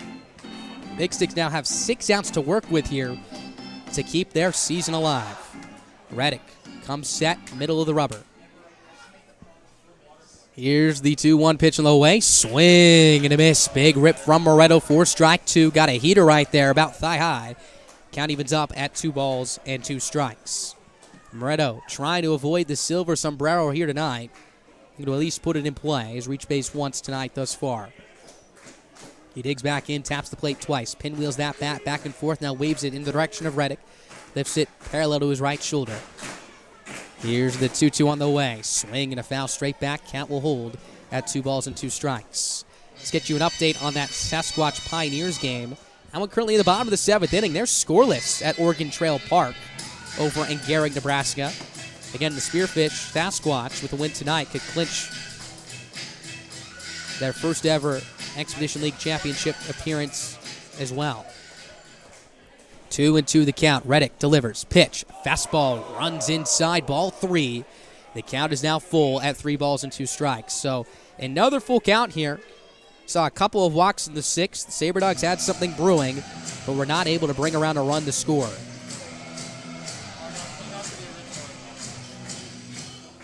Reddick leans in from the first base side. 3 balls, 2 strikes, nobody out. Here's the payoff pitch on the way. Swing and a pop up right side, slicing out of play. Count will hold at 3 balls and 2 strikes. Sun continues to set, almost completely dark here at the ballpark as the lights start to shine here on the diamond and take full effect, making this ball game just a little bit more intense. Not a better ball game to describe how close these two teams have played each other, not just this season, but the last 2 years as well. 3-2 Moretto, swing and a miss for strike 3. Number 3 on the night for Reddick opens up this bottom of the 7th inning. 3rd time tonight Moretto has struck out, as that'll send up Jordan Williams to the plate. Williams, 1 for 1 tonight, has reached base all 3 times to the plate, singled in a run in the 1st, walked in the 3rd, was hit by a pitch in the 5th inning. Reddick comes set at the chest, righty on right. He kicks and tosses. The pitch on the way is swung on and missed. Good rip from Williams, strike one. 0-1. Williams, it seems that he's struggled to pick up the ball just a little bit more tonight than as of late. This will be his first at-bat against Reddick. So maybe with a new arm on the mound, it might be a little bit easier to pick up out of the hand. Here's the 0-1 pitch. Fastball, knee-high, bites the outdoor edge. Strike two. No balls, 2 strikes the count. Williams looking to protect here. Digs back at the box. Reddick ahead big time. Has already struck out one batter in this frame. Here's his 0-2. Fastball up and in. Williams leads out of the way. Ball 1. 1 ball, 2 strikes. Currently no action in the Big Sticks pen. A right-hander warming up in the Sabre Dogs bullpen. On deck, Taylor Justice. As Reddick pauses at the chest. Here's his 1-2 pitch on the way. Swing and a miss for strike 3. A fastball jumping, hopping out of the right hand of Reddick. Picks up back-to-back punch-outs. In fact, that's now 3 in a row for him over the last inning and a half. He now has 4 on the night. 2 up, 2 down here in the bottom of the 7th inning as that brings up Taylor Justice to the plate. Justice has had quite a productive night. 2 for 2, 2 singles with a walk and an RBI. At-bat after at-bat, I should say plate appearance after plate appearance has been just exceptional. Has been incredibly patient, tough to strike out as well. It's the first pitch he shows bunt, pulls back, takes down low with a heater, ball 1. 1 ball, no strikes. His most recent plate appearance had a long walk against Josh Tucker, one of the last batters Tucker would face, who went 5 innings allowing those 3 runs to score. Looked like maybe something was bothering him in his left wrist, but he's still in this ballgame tonight. Still 1-0, is swung on and fouled straight back, strike 1. 1 ball, 1 strike, and the hand slipped off, the top hand, making the bottom hand slipped off right there, which I believe was that wrist that looked to have been bothering him. Again, also could be because the bat might be a little bit slippery with the dampness outside. We saw McGran struggling to hold onto the bat a little bit his last plate appearance as well. As Reddick comes set from the stretch. Here's his 1-1 pitch on the way. Swinging a line shot right up the box as it buzzes past Reddick into center field for a base hit. A missile off the bat of Taylor Justice, his 3rd knock of the night. The 5th collectively for Souris Valley. That breaks the string of 3 consecutive strikeouts for Reddick. Here comes Gunnar McGran to the plate. McGran 0 for 3 tonight. 2 pop-outs to the catcher, and Stafford struck out in the 4th inning. He's now 2 for 9 in this series. Infield shifting him slightly to pull. Shortstop Thurston raging up the middle. Second baseman Gelos more towards the 4-hole. Third baseman Garrett off the third base bag. First pitch on the way. Swing and a miss. McGran late on a fastball in the top of the zone. Strike 1. No balls, 1 strike. Right-hander continues to warm down there. It's hard to tell. I believe that is Aaron Suval starting to heat up. We'll keep you updated if he comes into the ball game for the top of the 8th inning. Reddick from the stretch. Pauses again. Long hold this time as he delivers the 0-1 from the slide step. Fastball runs outside and low, ball 1. 1 ball, 1 strike to count. Left fielder Osborne playing very shallow for McGran, who likes to slap the ball in that direction. Because of that, if he hits the ball hard into the gap to Osborne's left, that likely gets to the wall and could score Justice all the way from first base, who will be going on contact with 2 down. Here's the 1-1. Fastball misses down low, ball 2. 2 balls, 1 strike. Reddick hopped off the mound there a little bit, maybe slipped on the turf, and that looks to be the case as he's now starting to dig his left cleat into it as he walks back up. Again, we mentioned how wet it is. We saw Schmick slip in his warm-up tosses earlier in the ball game. Justice takes his lead from first base. Slightly open stance from the left side for McGran. Reddick takes a look over now, peers back in. Pauses just about at the head height. Here's the 2-1 pitch, swinging a high pop-up shallow center. Here comes Lundmark going out as Thurston into no man's land. This one's down for a base hit. Drops past Thurston. Here gets the wave around from Justice. The throw of the plate on a hop is wide. Justice is safe as he scores. Another run is in for Souris Valley. A 3-run lead. It's 4-1 here in the bottom of the 7th inning. Gunnar McGran plopping a double into no man's land in the shallow left center for his first hit of the night. And this one hopped high off the turf over the head of Lundmark, which allowed Justice to score all the way from first base. RBI for McGran is 2nd of the postseason, number 12 in total on the year. Here comes Declan Buckle. The Sabre Dogs are greedy. They're looking for more. McGran represents the run that would make it a 5-run lead. He takes his lead at second. Will be going on contact. Righty on right. Here's the pitch on the way. Swing and a miss. Big rip from Buckle, who falls to the knee. Strike one. No balls, 1 strike. So now 1 run, 5 hits, no errors for the Big Sticks. 4 runs, 6 hits. No errors for Souris Valley. Reddick stares for the sign and comes set. Long hold. Here's the 0-1 pitch on the way. Fastball up and in, ball 1. 1 ball, 1 strike.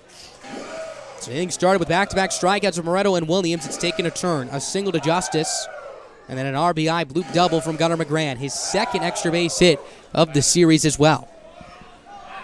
Reddick pauses at the chest. 1-1 pitch. Breaking ball just misses a bit upstairs. Ball 3. Make that ball 2, 2 balls, 1 strike. So Baca will dig back to the box, wave that blonde bat back and forth here. Looking for a good pitch to hit. Pick up his first hit of the night. Reddick from the stretch. Here's his 2-1 pitch on the way. Fastball sizzles across the outside corner. Strike 2. Count evens up at 2 balls and 2 strikes. Deuces running wild. McGran at second. Representing what would be the second run of the inning for Souris Valley. 2 balls, 2 strikes, 2 outs here in Game 2 of this divisional round. Reddick comes set. Pauses.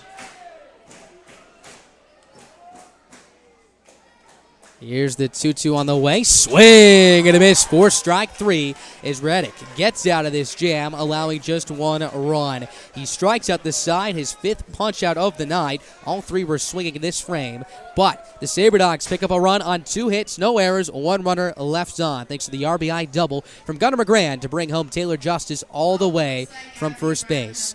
We're shooting to the top of the 8th inning. 6 outs remain for the Big Sticks here in this series. 4-1, Sabre Dogs your score. Start planning your summer road trips with a brand new camper and truck. Head to Four Bears Casino now, play your favorite slots, and earn entries for their July 3rd truck and camper giveaway. It's your chance to win a decked out camper and 2021 pickup with full towing package. Plus, get your tickets for Dwight Yoakam live in concert June 19th and enjoy water fun on a yacht tour of Lake Sakakawea or a splash in their water park. Check out all the fun on their website, all at Four Bears Casino and Lodge, 4 miles west of Newtown. Start planning your summer road trips with a brand new camper and truck. Start planning your summer road trips with a brand new camper and truck. Head to Four Bears Casino now, play your favorite slots, and earn entries for their July 3rd truck and camper giveaway. It's your chance to win a decked out camper and 2021 pickup with full towing package. Plus, get your tickets for Dwight Yoakam live in concert June 19th and enjoy water fun on a yacht tour of Lake Sakakawea or a splash in their water park. Check out all the fun on their website, all at Four Bears Casino and Lodge, 4 miles west of Newtown. Life is all about moments. Big moments, small moments, and those moments you just can't put into words. It's how we at First International Bank and Trust live first and have been for more than 110 years. One customer, one family, one moment at a time. First International Bank and Trust. Live first. Member FDIC, Equal Housing Lender. Sabre Dog fans, start planning your summer road trips with a brand new camper and truck. Head to Four Bears Casino now, play your favorite slots, and earn entries for their July 3rd truck and camper giveaway. It's your chance to win a decked out camper and 2021 pickup with full towing package. Plus, get your tickets for Dwight Yoakam live in concert June 19th and enjoy water fun on a yacht tour of Lake Sakakawea or a splash in their water park. Check out all the fun on their website, all at Four Bears Casino and Lodge, 4 miles west of Newtown. Life is all about moments. Big moments, small moments, and those moments you just can't put into words. It's how we at First International Bank and Trust live first and have been for more than 110 years. One customer, one family, one moment at a time. First International Bank and Trust. Live first. Member FDIC, Equal Housing Lender.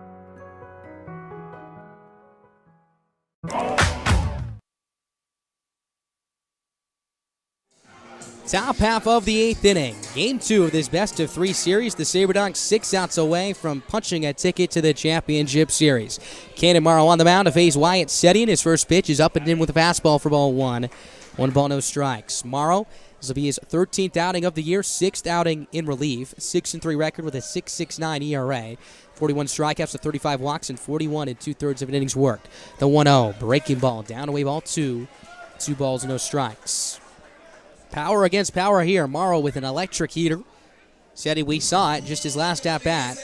Launched a home run well over the left center field wall for the first run of the night for the Big Sticks. 2-0, swing and a foul off the home plate umpire for strike 1. 2 balls, 1 strike. Morrow pitches with a lot of confidence, a lot of energy, and a lot of flair. Going to be excited to see him pitch in a high-pressure spot here in the postseason. These are big, big outs here for Souris Valley. Again, we saw the Big Sticks threaten back in the top of the 7th inning, loading the bases with nobody out, and Craig Schmick, working a magic act, was able to get out of that jam. 2 balls, 1 strike to count. Morrow twists and fires. The 2-1 on the way. Swing and a miss. Sweeping breaking ball for strike 2. Count evens up at 2 balls and 2 strikes. Setian 1 for 3 tonight. That homer was his 7th on the year. Now his 21 in his career with the Big Sticks. The 2-2. Breaking ball runs outside and low, ball 3. 3 balls, 2 strikes.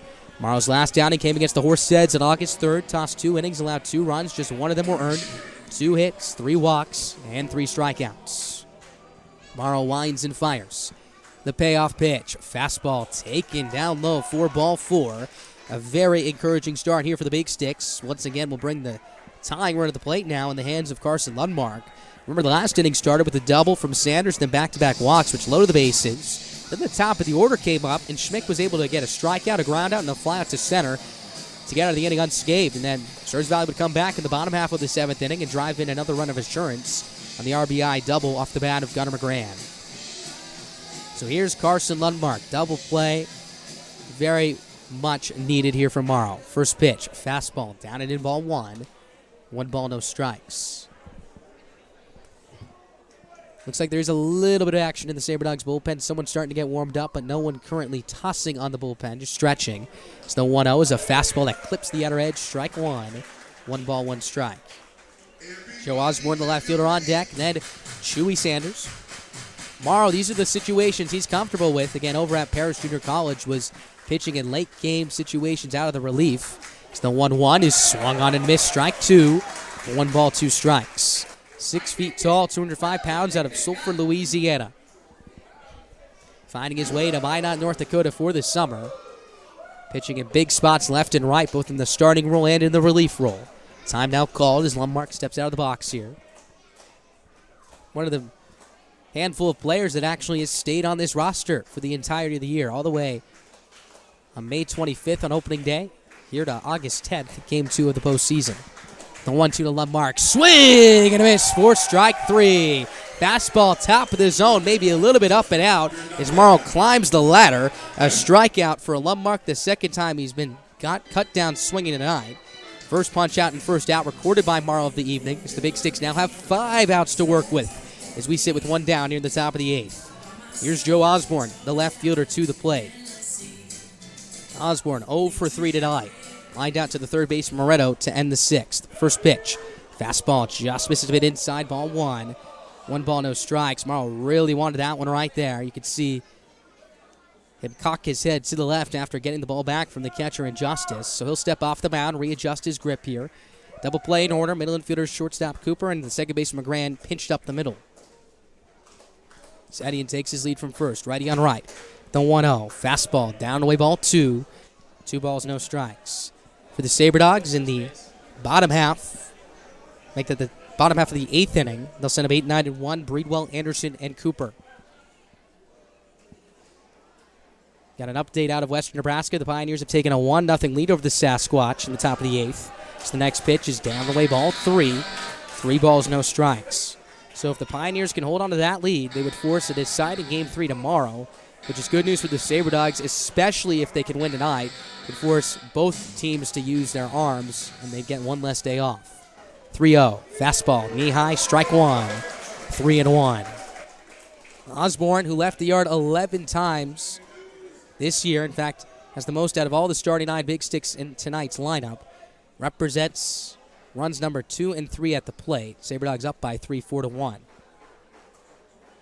Here's the 3-1. Swing a comebacker up the middle. McGrann to his right, picks it up, goes to Cooper at short for 1. The throw to first base is not in time. Real close play at first as Osborne beats it out. It'll be a 4-6 fielder's choice. Would have ended the inning, but instead it's going to extend it for Chewy Sanders. And again, this was a knuckling, slicing one-hopper that looked to have grazed the face of Caden Morrow, then sliced all the way to McGrann at second, who fielded it on a hop, shoveled it to Cooper at short, and his relay to first was just a bit late as Osborne was hustling down that first base line. So 2 down, Osborne at first. Here's Chewy Sanders to the plate. He's 1 for 3, doubled in the 7th inning. Morrow looking to get through a scoreless 8th here as he comes set from the first base side of the hill. Slightly closed off as he kicks and fires the first pitch. Swing and a miss. Strike 1. Good breaking ball and an even bigger rip from Sanders. No balls, 1 strike to count. 1 run, 5 hits, no errors for the Big Sticks. 4 runs, 6 hits, no errors for Souris Valley. Here's the stretch from Morrow. The 0-1. Fastball clips the outer edge. Strike 2. No balls, 2 strikes. Morrow, a strike away from sending this to the bottom of the 8th inning. 4-1, SaberDogs, your score here in Game 2 of this best-of-3 series. Osborne takes his lead from first base. Sanders digs back into the box. Morrow pauses, delivers. The 0-2, swing and a slicing fly ball down the right field side, out of play as the count holds at no balls and 2 strikes. Rain has started up once again, drizzling on the turf right now. Has not seemed to play a role for Morrow on the mound so far. Morrow, the 3rd pitcher used tonight by Souris Valley, was Minor for 5, Schmick for 2, and now Morrow here for at least 1 in the 8th. Morrow comes set at the chest. Kicks, fires, the 0-2 on the way. Swing the ground ball wide at first. Fielded by Buckle, head high, lunging to his right. He'll take it to the bag unassisted, as that will end the inning. Caden Morrow posts a 0 on the top of the 8th portion of the scoreboard, and you can taste it here at Corbett Field. SaberDogs 3 outs away from a Lewis Division championship and appearing in the Expedition League championship for the first time in franchise history. But before that, we head to the bottom of the 8th inning. 4-1 SaberDogs, your score, as you're listening to Postseason Baseball live on the Mix 105.7 YouTube Live and Mixler. This is Caden Schwabe, an outfielder for the Souris Valley SaberDogs, reminding you that your favorite ball club is on all social media platforms, including Instagram, Twitter, and Facebook. Make sure to follow for starting lineups, score updates, and all of the exclusive SaberDogs content you'll need for the summer. Follow us at SV SaberDogs and use the hashtag ScoDogs. SaberDogs fans, let's celebrate the 4th of July the right way. Come on down to Corbett Field to receive a free pair of USA-themed sunglasses. The first 120 to enter the ballpark will obtain these cool new sunglasses. Watch the SaberDogs take on the Fremont Moo at 5:35. Let's celebrate the 4th of July with your Souris Valley SaberDogs. Don't forget to come rock in your red, white, and blue. In times like these, it's good to know there's a place where people know who you are, no matter how long you've been gone. A place where the smells of home cooking are still in the air, where a simple wave warms your heart, and sharing stories with family, friends, and your community is just a way of life. Yes, in times like these, it's good to be home. Farmers Union Insurance, protecting what's important in life. Hey, SaberDog fans. Bottom half of the 8th inning, 4-1 SaberDogs, your score. Going to be Michael Reddick out for his 3rd inning of work, looking to post a 0 on the board here in the bottom of the 8th inning and send this to the top of the 9th for his Big Sticks to come to the plate with a 3-run deficit. His first pitch on the way to Breedwell is a fastball in the inside corner, strike 1. 0-1 the count. Breedwell 0 for 3 tonight. Last plate appearance, struck out looking, that came back in the 6th. Here's the stretch. And the 0-1 pitch in the way. Swing and a foul straight back. The bat goes flying into the third base dugout. Will be strike 2, 0-2. And again, we've talked about how slippery it is outside, particularly with the rain falling as it continues to drop on the field here. Breedwell lost the grip of his bat as he made contact with it, fouled it straight back, slipped out, pinwheeled towards the third base dugout. Looks like everyone's all right. So Breedwell will get some pine tar on that bat and head back towards that batter's box here as the count still holds at 0 strikes. Again, an update on that Sasquatch Pioneers game. 1-0 was the score. Now the Sasquatch have taken the lead 2-1 at the top of the 8th inning. So the Sasquatch now find themselves a handful outs away from their ticket to the championship round as well. 0-2 the count. Breedwell leagues back in. Reddick from the stretch. Here's the pitch on the way. Swing and a high pop-up on the infield. Second baseman Gellis cutting across the second base bag. Can't find it as he reaches up with two hands in the last second. Looks like he recovered for out number one. Again, was almost dancing back and forth here. Again, looks like he had a tough time finding where this ball was as it hit its apex, but as it started to drop down, picked it up at the last minute. You could still see him staring up towards the lights. But again, with the rain falling on him, probably doesn't make it much easier. So 1 up, 1 down. Breedwell retired for the 4th time tonight. Here comes Reese Anderson to the plate. Anderson 0 for 2. Reached base on a hit by pitch in the 5th. Scored on the strikeout wild pitch with 2 down. First pitch on the way from Reddick is a fastball on the inside corner, strike 1. No balls, 1 strike. And with the run on that fastball from Reddick, it almost looks like he's throwing the ball at Anderson from a harsh angle, as if he was closed off maybe a couple steps back on the left side of the pitcher's mound. So the 0-1 is swung on a miss, strike 2. No balls, 2 strikes. To his left, talking about Reddick. From the whole plate view to the right. Because that ball starts middle third of the plate, then dives back across onto the inner black, making it very uncomfortable for right-handers. As Reddick settles at the belt again, making the head height. Here's his 0-2 delivery on the way. Swing and a miss, 4 strike 3. That'll be out number 2. Reddick picks up strikeout number 6 on the night. That'll bring up Justin Cooper to the plate here with 2 down. So if the Sabre Dogs win tonight, they'll head to the Expedition League Championship round, which will also be a best-of-3 series.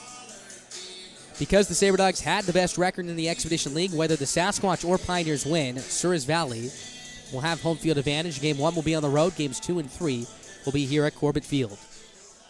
Cooper 0 for 2 tonight. He's reached base twice on a hit by pitch and a walk. First pitch is cut on a miss, strike 1. No balls, 1 strike. Cooper looking to extend his hitting streak here after going 3 for 5 yesterday. Reddick peers for the side, comes set from the first base side of the hill. Here's his 0-1 pitch on the way. Breaking ball just misses, dropping over the top of the zone. Ball 1. 1 ball, 1 strike. In the bottom of the 9th inning, make to the top of the 9th inning, where the Big Sticks will be down to their final 3 outs of the year. They'll send up 8, 9, and 1. Anthony Garrett, Alex Thurston, and then the top of their lineup in Anthony Bond. Here's the 1-1 to Cooper. Breaking ball, weak swing and a miss, out in front, strike 2. 1 ball, 2 strikes the count. Midfield playing back, outfield as well. Everybody straight up on the diamond. Swing and miss stuff has been there for Reddick tonight as he peers it for the side and comes set from the first base side. Here's his 1-2 pitch on the way. Fastball misses down away, ball 2. Count evens up at 2 balls and 2 strikes. 1 run, 5 hits, no errors for Badlands. 4 runs, 6 hits, no errors for Souris Valley. Reddick, glove tucked into his front hip, peers it for the side and comes set. 2-2, swinging a hard ground ball up the middle. That's into center field for a base hit. Justin Cooper picks up his first knock of the night. He keeps the hitting streak alive. That is now a 21-game hitting streak for the Sabre Dogs shortstop. That puts him at first base here with 2 away and brings up Alan Greer. There is never too much insurance, especially for the Sabre Dogs right here, who are 3 outs away from making history tonight here at Corbett Field. Greer taking some time as he digs in the right-hander's batter's box, now steps in and taps the plate a couple of times. Looks like a righty is warming up the bullpen. Believe that is Aaron Suval, who would come out to close the top of the 9th inning. Reddick comes set first base side. Here's the first pitch on the way. Swinging a hard line drive, left center field. This one's down for a base hit as Lundmark will cut it off in the alley. Heading for second and getting there, standing up goes Cooper. He holds. A signal for Alan Greer as here come the Sabre Dogs. First and second here with 2 down, and here comes Steven Moretto. Fans waving their rally towels. Moretto is due tonight. He's 0 for 3. A walk and a run scored. Besides that, is struck out 3 times. The big right-hander out of Sacramento State digs into the box here, going with no batting gloves here as he waves that bat back and forth. Cooper takes his lead from second, Greer from first, righty on right. Reddick from the stretch, fires the first pitch, drops over the outside corner, strike 1. No balls, 1 strike. So after Breedwell popped down and Anderson struck out, back-to-back hits for the Sabre Dogs, very reminiscent of what happened in the 7th inning, where Reddick struck out the first 2 batters and then gave up a single to Justice and then an RBI double to McGran. Reddick from the stretch. Cooper shuffling back and forth at second. Long hold here by Reddick. His time is now called by the home plate umpire. So the 0-1 pitch will have to wait here. Moretto leads the team in home runs with 8. Digs into that right-hander's batter's box as he shrugs his shoulders and taps the plate. Reddick from the stretch. Here's the 0-1 pitch in the way. Fastball misses down and away, ball 1. 1 ball, 1 strike. Everybody on the front railing in the Sabre Dogs dugout, they're ready to see their big third baseman to blast one out of here right now, or at least punch a ball in the gap and bring around 2 of the fastest players in this league to score. Reddick peers it for the side, first base side. Mixes up his grip. Here's the 1-1 pitch in the way. Fastball misses down the way, ball 2. 2 balls, 1 strike here. Rain continues to fall, has calmed down just a little bit. The wind still blowing in softly from right field.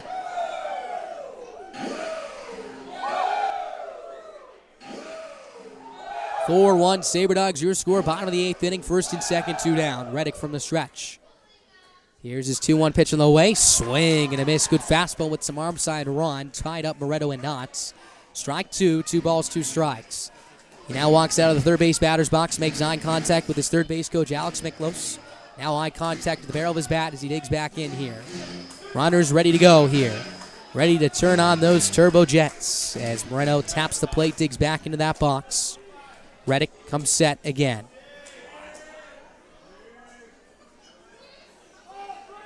Here's the 2-2 on the way. Swing and a shot out to deep left field. Osborne can only watch. This one's out of here. 3-run home run for Steven Moretto. His first of the postseason, and you can taste it here in Minot. The Sabre Dogs lead by 6, just 3 outs away from an EL championship appearance as Moretto slams his right foot on home plate, fired up as we've ever seen him. The entire dugout meeting him out in front of home plate. What a shot! Moretto leaves the yard, 6-run lead. Moretto's first hit of the night, 9th home run of the year. RBIs 41, 42, and 43 is here come the Homer Yankees. Everybody ready as that brings up Jordan Williams to the plate. What a shot. What a signature moment for Steven Moretto. Here's Michael Reddick to the mound again. First pitch on the way. Fastball misses inside, ball 1. 1 ball, no strikes. And that was a missile off the facing of the Capital RV side in straightaway left field. Moretto almost sent someone home with a free camper here tonight. 1-0. Fastball up and in, ball 2. 2-0 the count for the Sabre Dogs. That is their 4th home run of this series. 2 for Cooper, 1 for Williams, now 1 for Moretto. Here's Reddick's 2-0. Swing and a pop-up on the infield. Coming in is the third baseman, Garrett, and the second baseman, Stafford, as well. It's Garrett, the third baseman, who makes the catch, falls to one knee to retire the side. But the Sabre Dogs break open the floodgates here in the bottom of the 8th inning thanks to the 3-run shot from Steven Moretto. We're 3 outs away from history, folks. The Sabre Dogs on their way almost to an Expedition League Championship Series for the first time in franchise history if they can record the final 3 outs of this ball game. 7-1 your score. Make sure to stay tuned. We'll be right back for the top of the 9th after this quick break.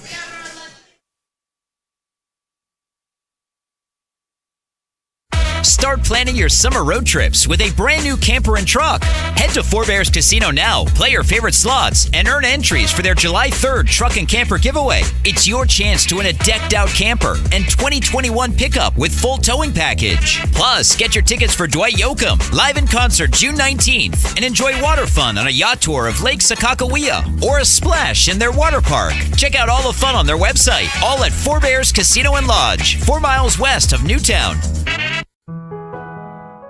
Life is all about moments. Big moments, small moments, and those moments you just can't put into words. It's how we at First International Bank and Trust live first and have been for more than 110 years. One customer, one family, one moment at a time. First International Bank and Trust. Live first. Member FDIC, Equal Housing Lender.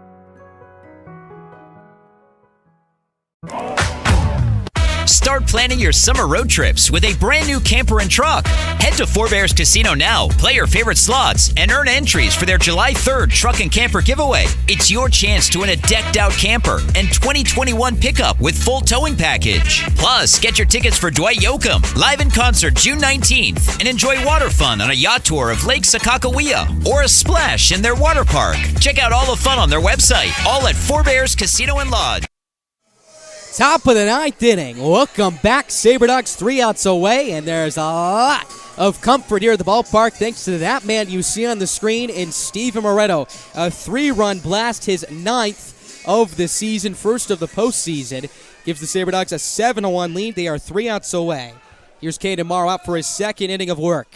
Looking to slam the door here, pick up the save as the first pitch runs inside. Hits Anthony Garrett on the front elbow, that looked like, as he takes the elbow guard off and trots over towards first base. I have never heard Corbett Field louder than it just was moments ago. Moretto, who has easily become one of the fans' favorites here in Minot, comes up big after what's been a very tight ball game. You could feel that energy tightening up here in the last few innings, especially with the bases loaded jam that Sabre Dogs were able to get out of, and all of it releasing after that 3-run shot. First pitch on the way to Alex Thurston is a fastball outside, ball 1. 1 ball, no strikes to count. It's now a 6-run lead.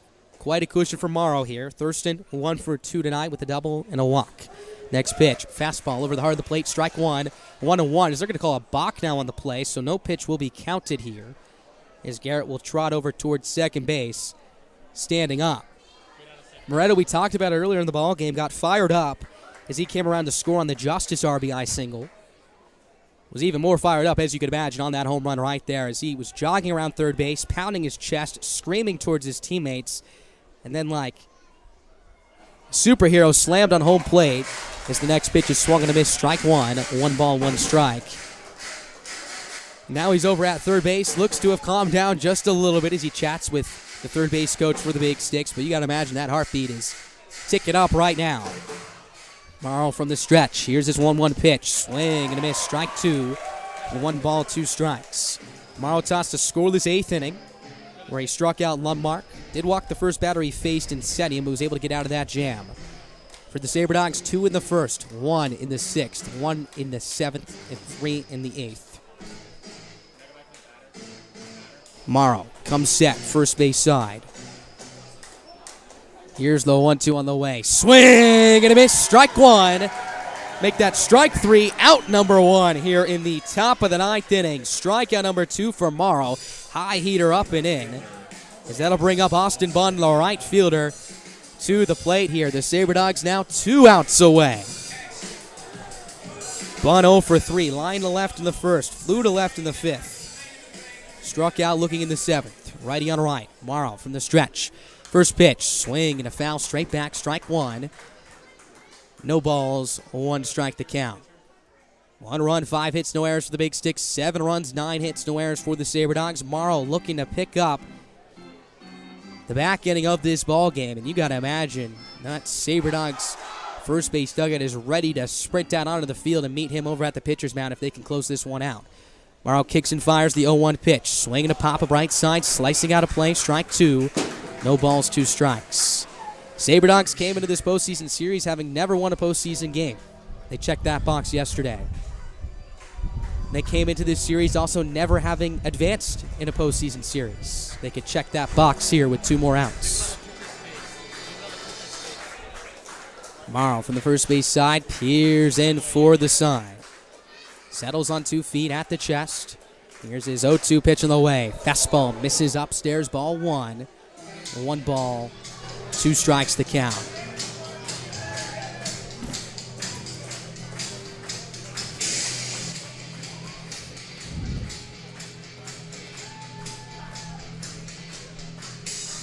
Long look in for Morrow. Garrett takes his lead from second after being hit by a pitch and then advancing to second on the balk here. As the catcher Injustice will trot out towards the mound. For the SaberDogs, one of the inaugural teams coming into play in 2018 when the Expedition League was formed. They've been one of the most competitive teams over the last 3 years, but just have not been able to find that success in the postseason. Have not been able to cross that threshold. And you got to know, the former stars and coaches, or Corey Thompsons, or Mason Dennisons, and Bo McClintocks, when they hear the news that the SaberDogs potentially finally beat the Big Sticks, there's going to be a little bit of a grin on their face. And for Alex Miklos and his crew, who has worked tremendously hard this year, got to be very rewarding, assuming they close this one out. 7-1 your score, top of the 9th inning. Morrow from the stretch, the 1-2. Swing and a miss for strike 3. Justice will pluck it up out of the ground, throw to first base. That is in time for out number 2. Strikeout number 2 from Morrow on the night as the SaberDogs find themselves an out away from all the glory. Justice will trot out towards the mound, talk to his arm, and Morrow here. Again, SaberDogs up by 6. Got to imagine this conversation is just talking about 1 pitch at a time, get this batter, and then we can celebrate. Stafford 0 for 4 tonight, has struck out twice.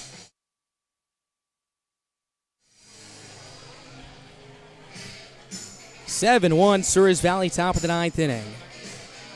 Taking a look at that Spearfish Sasquatch score versus the Pioneers. They're up 3-1, top of the 9th inning.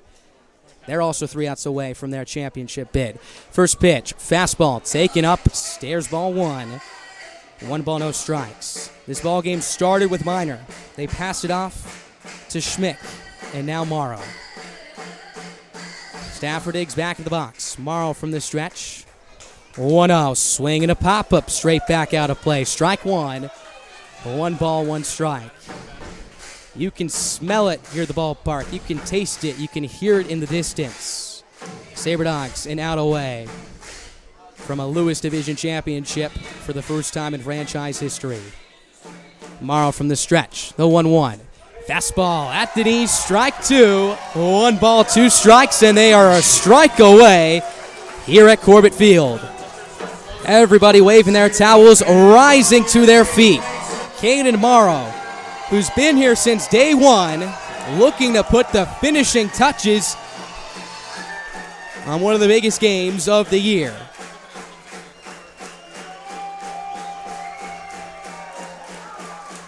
He peers it for the sign, first base side. The 1-2 on the way. Swing and a chopper fouled on the third base side. 1-2, and you could hear a scream from the fans right there. They know, you know how bad they want it here. Again, 7-1 your score. Garrett at second base, 1 ball, 2 strikes, 2 outs. Big Stick season on the line here as they find themselves down to their final strike as well. Morrow peers in from the first base side. The 1-2 on the way. Swing and a foul straight back. Stafford will not go down without a fight as the count holds at 1 ball and 2 strikes. Just in case a right-hander is starting to warm up in the SaberDogs bullpen.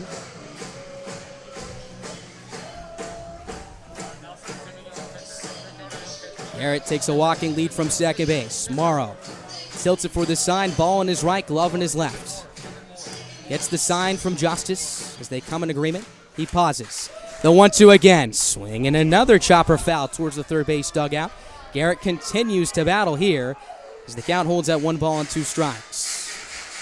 SaberDogs are 6-5 against the Big Sticks this year. Split the regular season series just as they did last year. Fitting we have a tight ball game tonight like we have the last 2 campaigns, it seemed, every single night.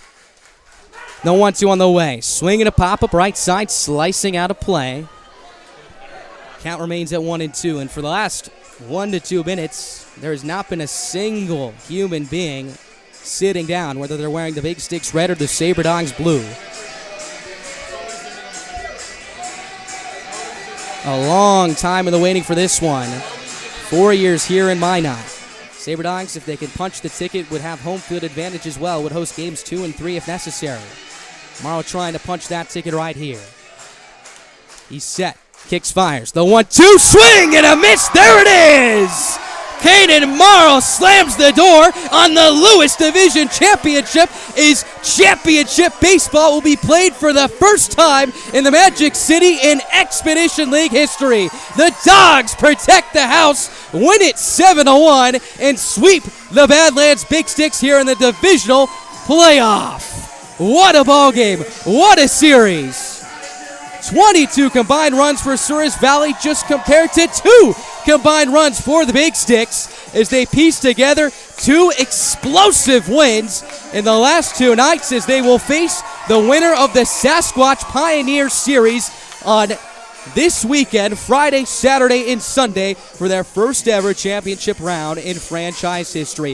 What a ball game tonight. Lots of turns, left to right, a 2-run bottom of the first, and then a pitching duel between Josh Tucker and Chase Miner, passing it to the bullpen, all the way to the top of the 7th where the Big Sticks had the bases loaded, nobody out, a chance to tie the game and take the lead, and then Schmick was able to get out of it unscathed. Steve Moretto, the nail in the coffin with the 3-run shot out to left field to give them a 7-1 lead. Caden Morrow, of course, punching everyone out and finishing it off with a strikeout. He struck out 3 batters tonight. The win goes to Chase Miner. Morrow gets the 6-out save and what was a 7-1 win. We got a lot to cover on the postgame show today as Steve Wagner, president of the Expedition League, is down in the field to present the trophy. Let's take a listen to that.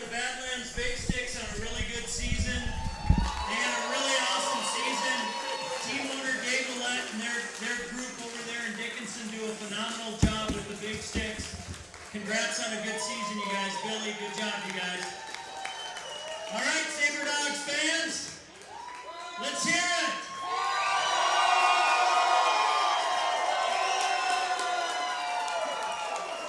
Don't we love our Sabre Dogs?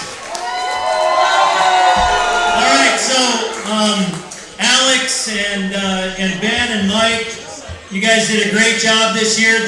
It's not done, obviously. We've got the LCS coming up Friday night in either Spearfish or Western Nebraska, and then games 2 and 3 here in Minot at Corbett Field, Saturday night, Sunday night. All right?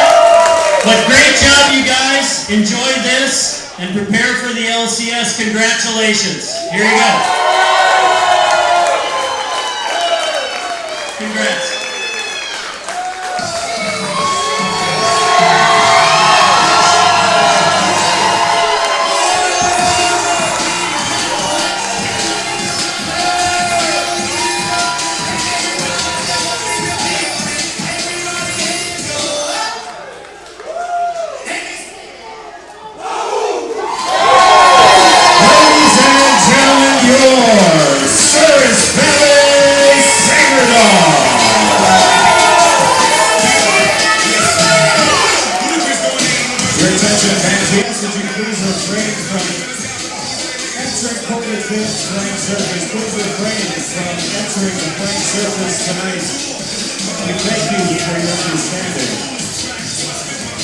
We also ask that you help keep the Sabre Dogs home here at Corbett Field clean by picking up after yourself on the way out of the ballpark here tonight.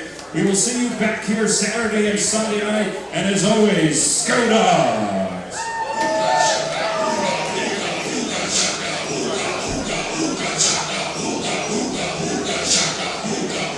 I can't stop this feeling deep inside of me. Girl, you just don't realize what you do to me. When you hold me in your arms so tight, you let me hold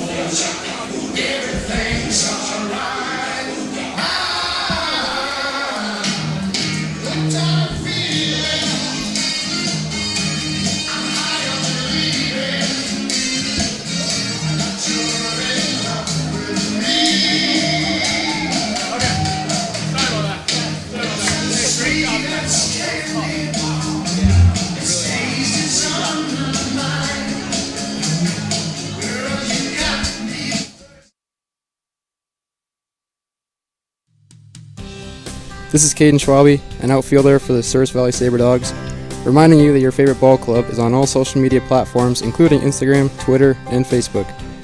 Make sure to follow for starting lineups, score updates, and all of the exclusive Sabre Dogs content you'll need for the summer. Follow us at SV Sabre Dogs and use the hashtag SCODogs. Sabre Dogs fans, let's celebrate the 4th of July the right way. Come on down to Corbett Field to receive a free pair of USA-themed sunglasses. The first 120 to enter the ballpark will obtain these cool new sunglasses. Watch the Sabre Dogs take on the Fremont Moo at 5:35. Let's celebrate the 4th of July with your Souris Valley Sabre Dogs. Don't forget to come rock in your red, white, and blue. In times like these, it's good to know there's a place where people know who you are, no matter how long you've been gone. A place where the smells of home cooking are still in the air, where a simple wave warms your heart, and sharing stories with family, friends, and your community is just a way of life. Yes, in times like these, it's good to be home. Farmers Union Insurance, protecting what's important in life. Hey Sabre Dog fans, fun is continuing down at Corbett Field. Make your way to the field to watch the Dogs play the Pier Trappers Tuesday, June 29th at 7:05. Participate in Dollar Dog Night. We know you cannot beat. This is Caden Schwabe, an outfielder for the Souris Valley Sabre Dogs, reminding you that your favorite ball club is on all social media platforms, including Instagram, Twitter, and Facebook. Make sure to follow for starting lineups, score updates, and all of the exclusive Sabre Dogs content you'll need for the summer. Follow us at SV Sabre Dogs and use the hashtag SCODogs. This is Caden Schwabe, an outfielder for the Souris Valley Sabre Dogs, reminding you that your favorite ball club is on all. Sabre Dogs fans, let's celebrate the 4th of July the right way. Come on down to Corbett Field to receive a free pair of USA-themed sunglasses. The first 120 to enter the ballpark will obtain these cool new sunglasses. Watch the Sabre Dogs take on the Fremont Moo at 5:35. Let's celebrate the 4th of July with your Souris Valley Sabre Dogs. Don't forget to come rock in your red, white, and blue. In times like these, it's good to know there's a place where people know who you are, no matter how long you've been gone. A place where the smells of home cooking are still in the air, where a simple wave warms your heart, and sharing stories with family, friends, and your community is just a way of life. Yes, in times like these, it's good to be home. Farmers Union Insurance, protecting what's important in life.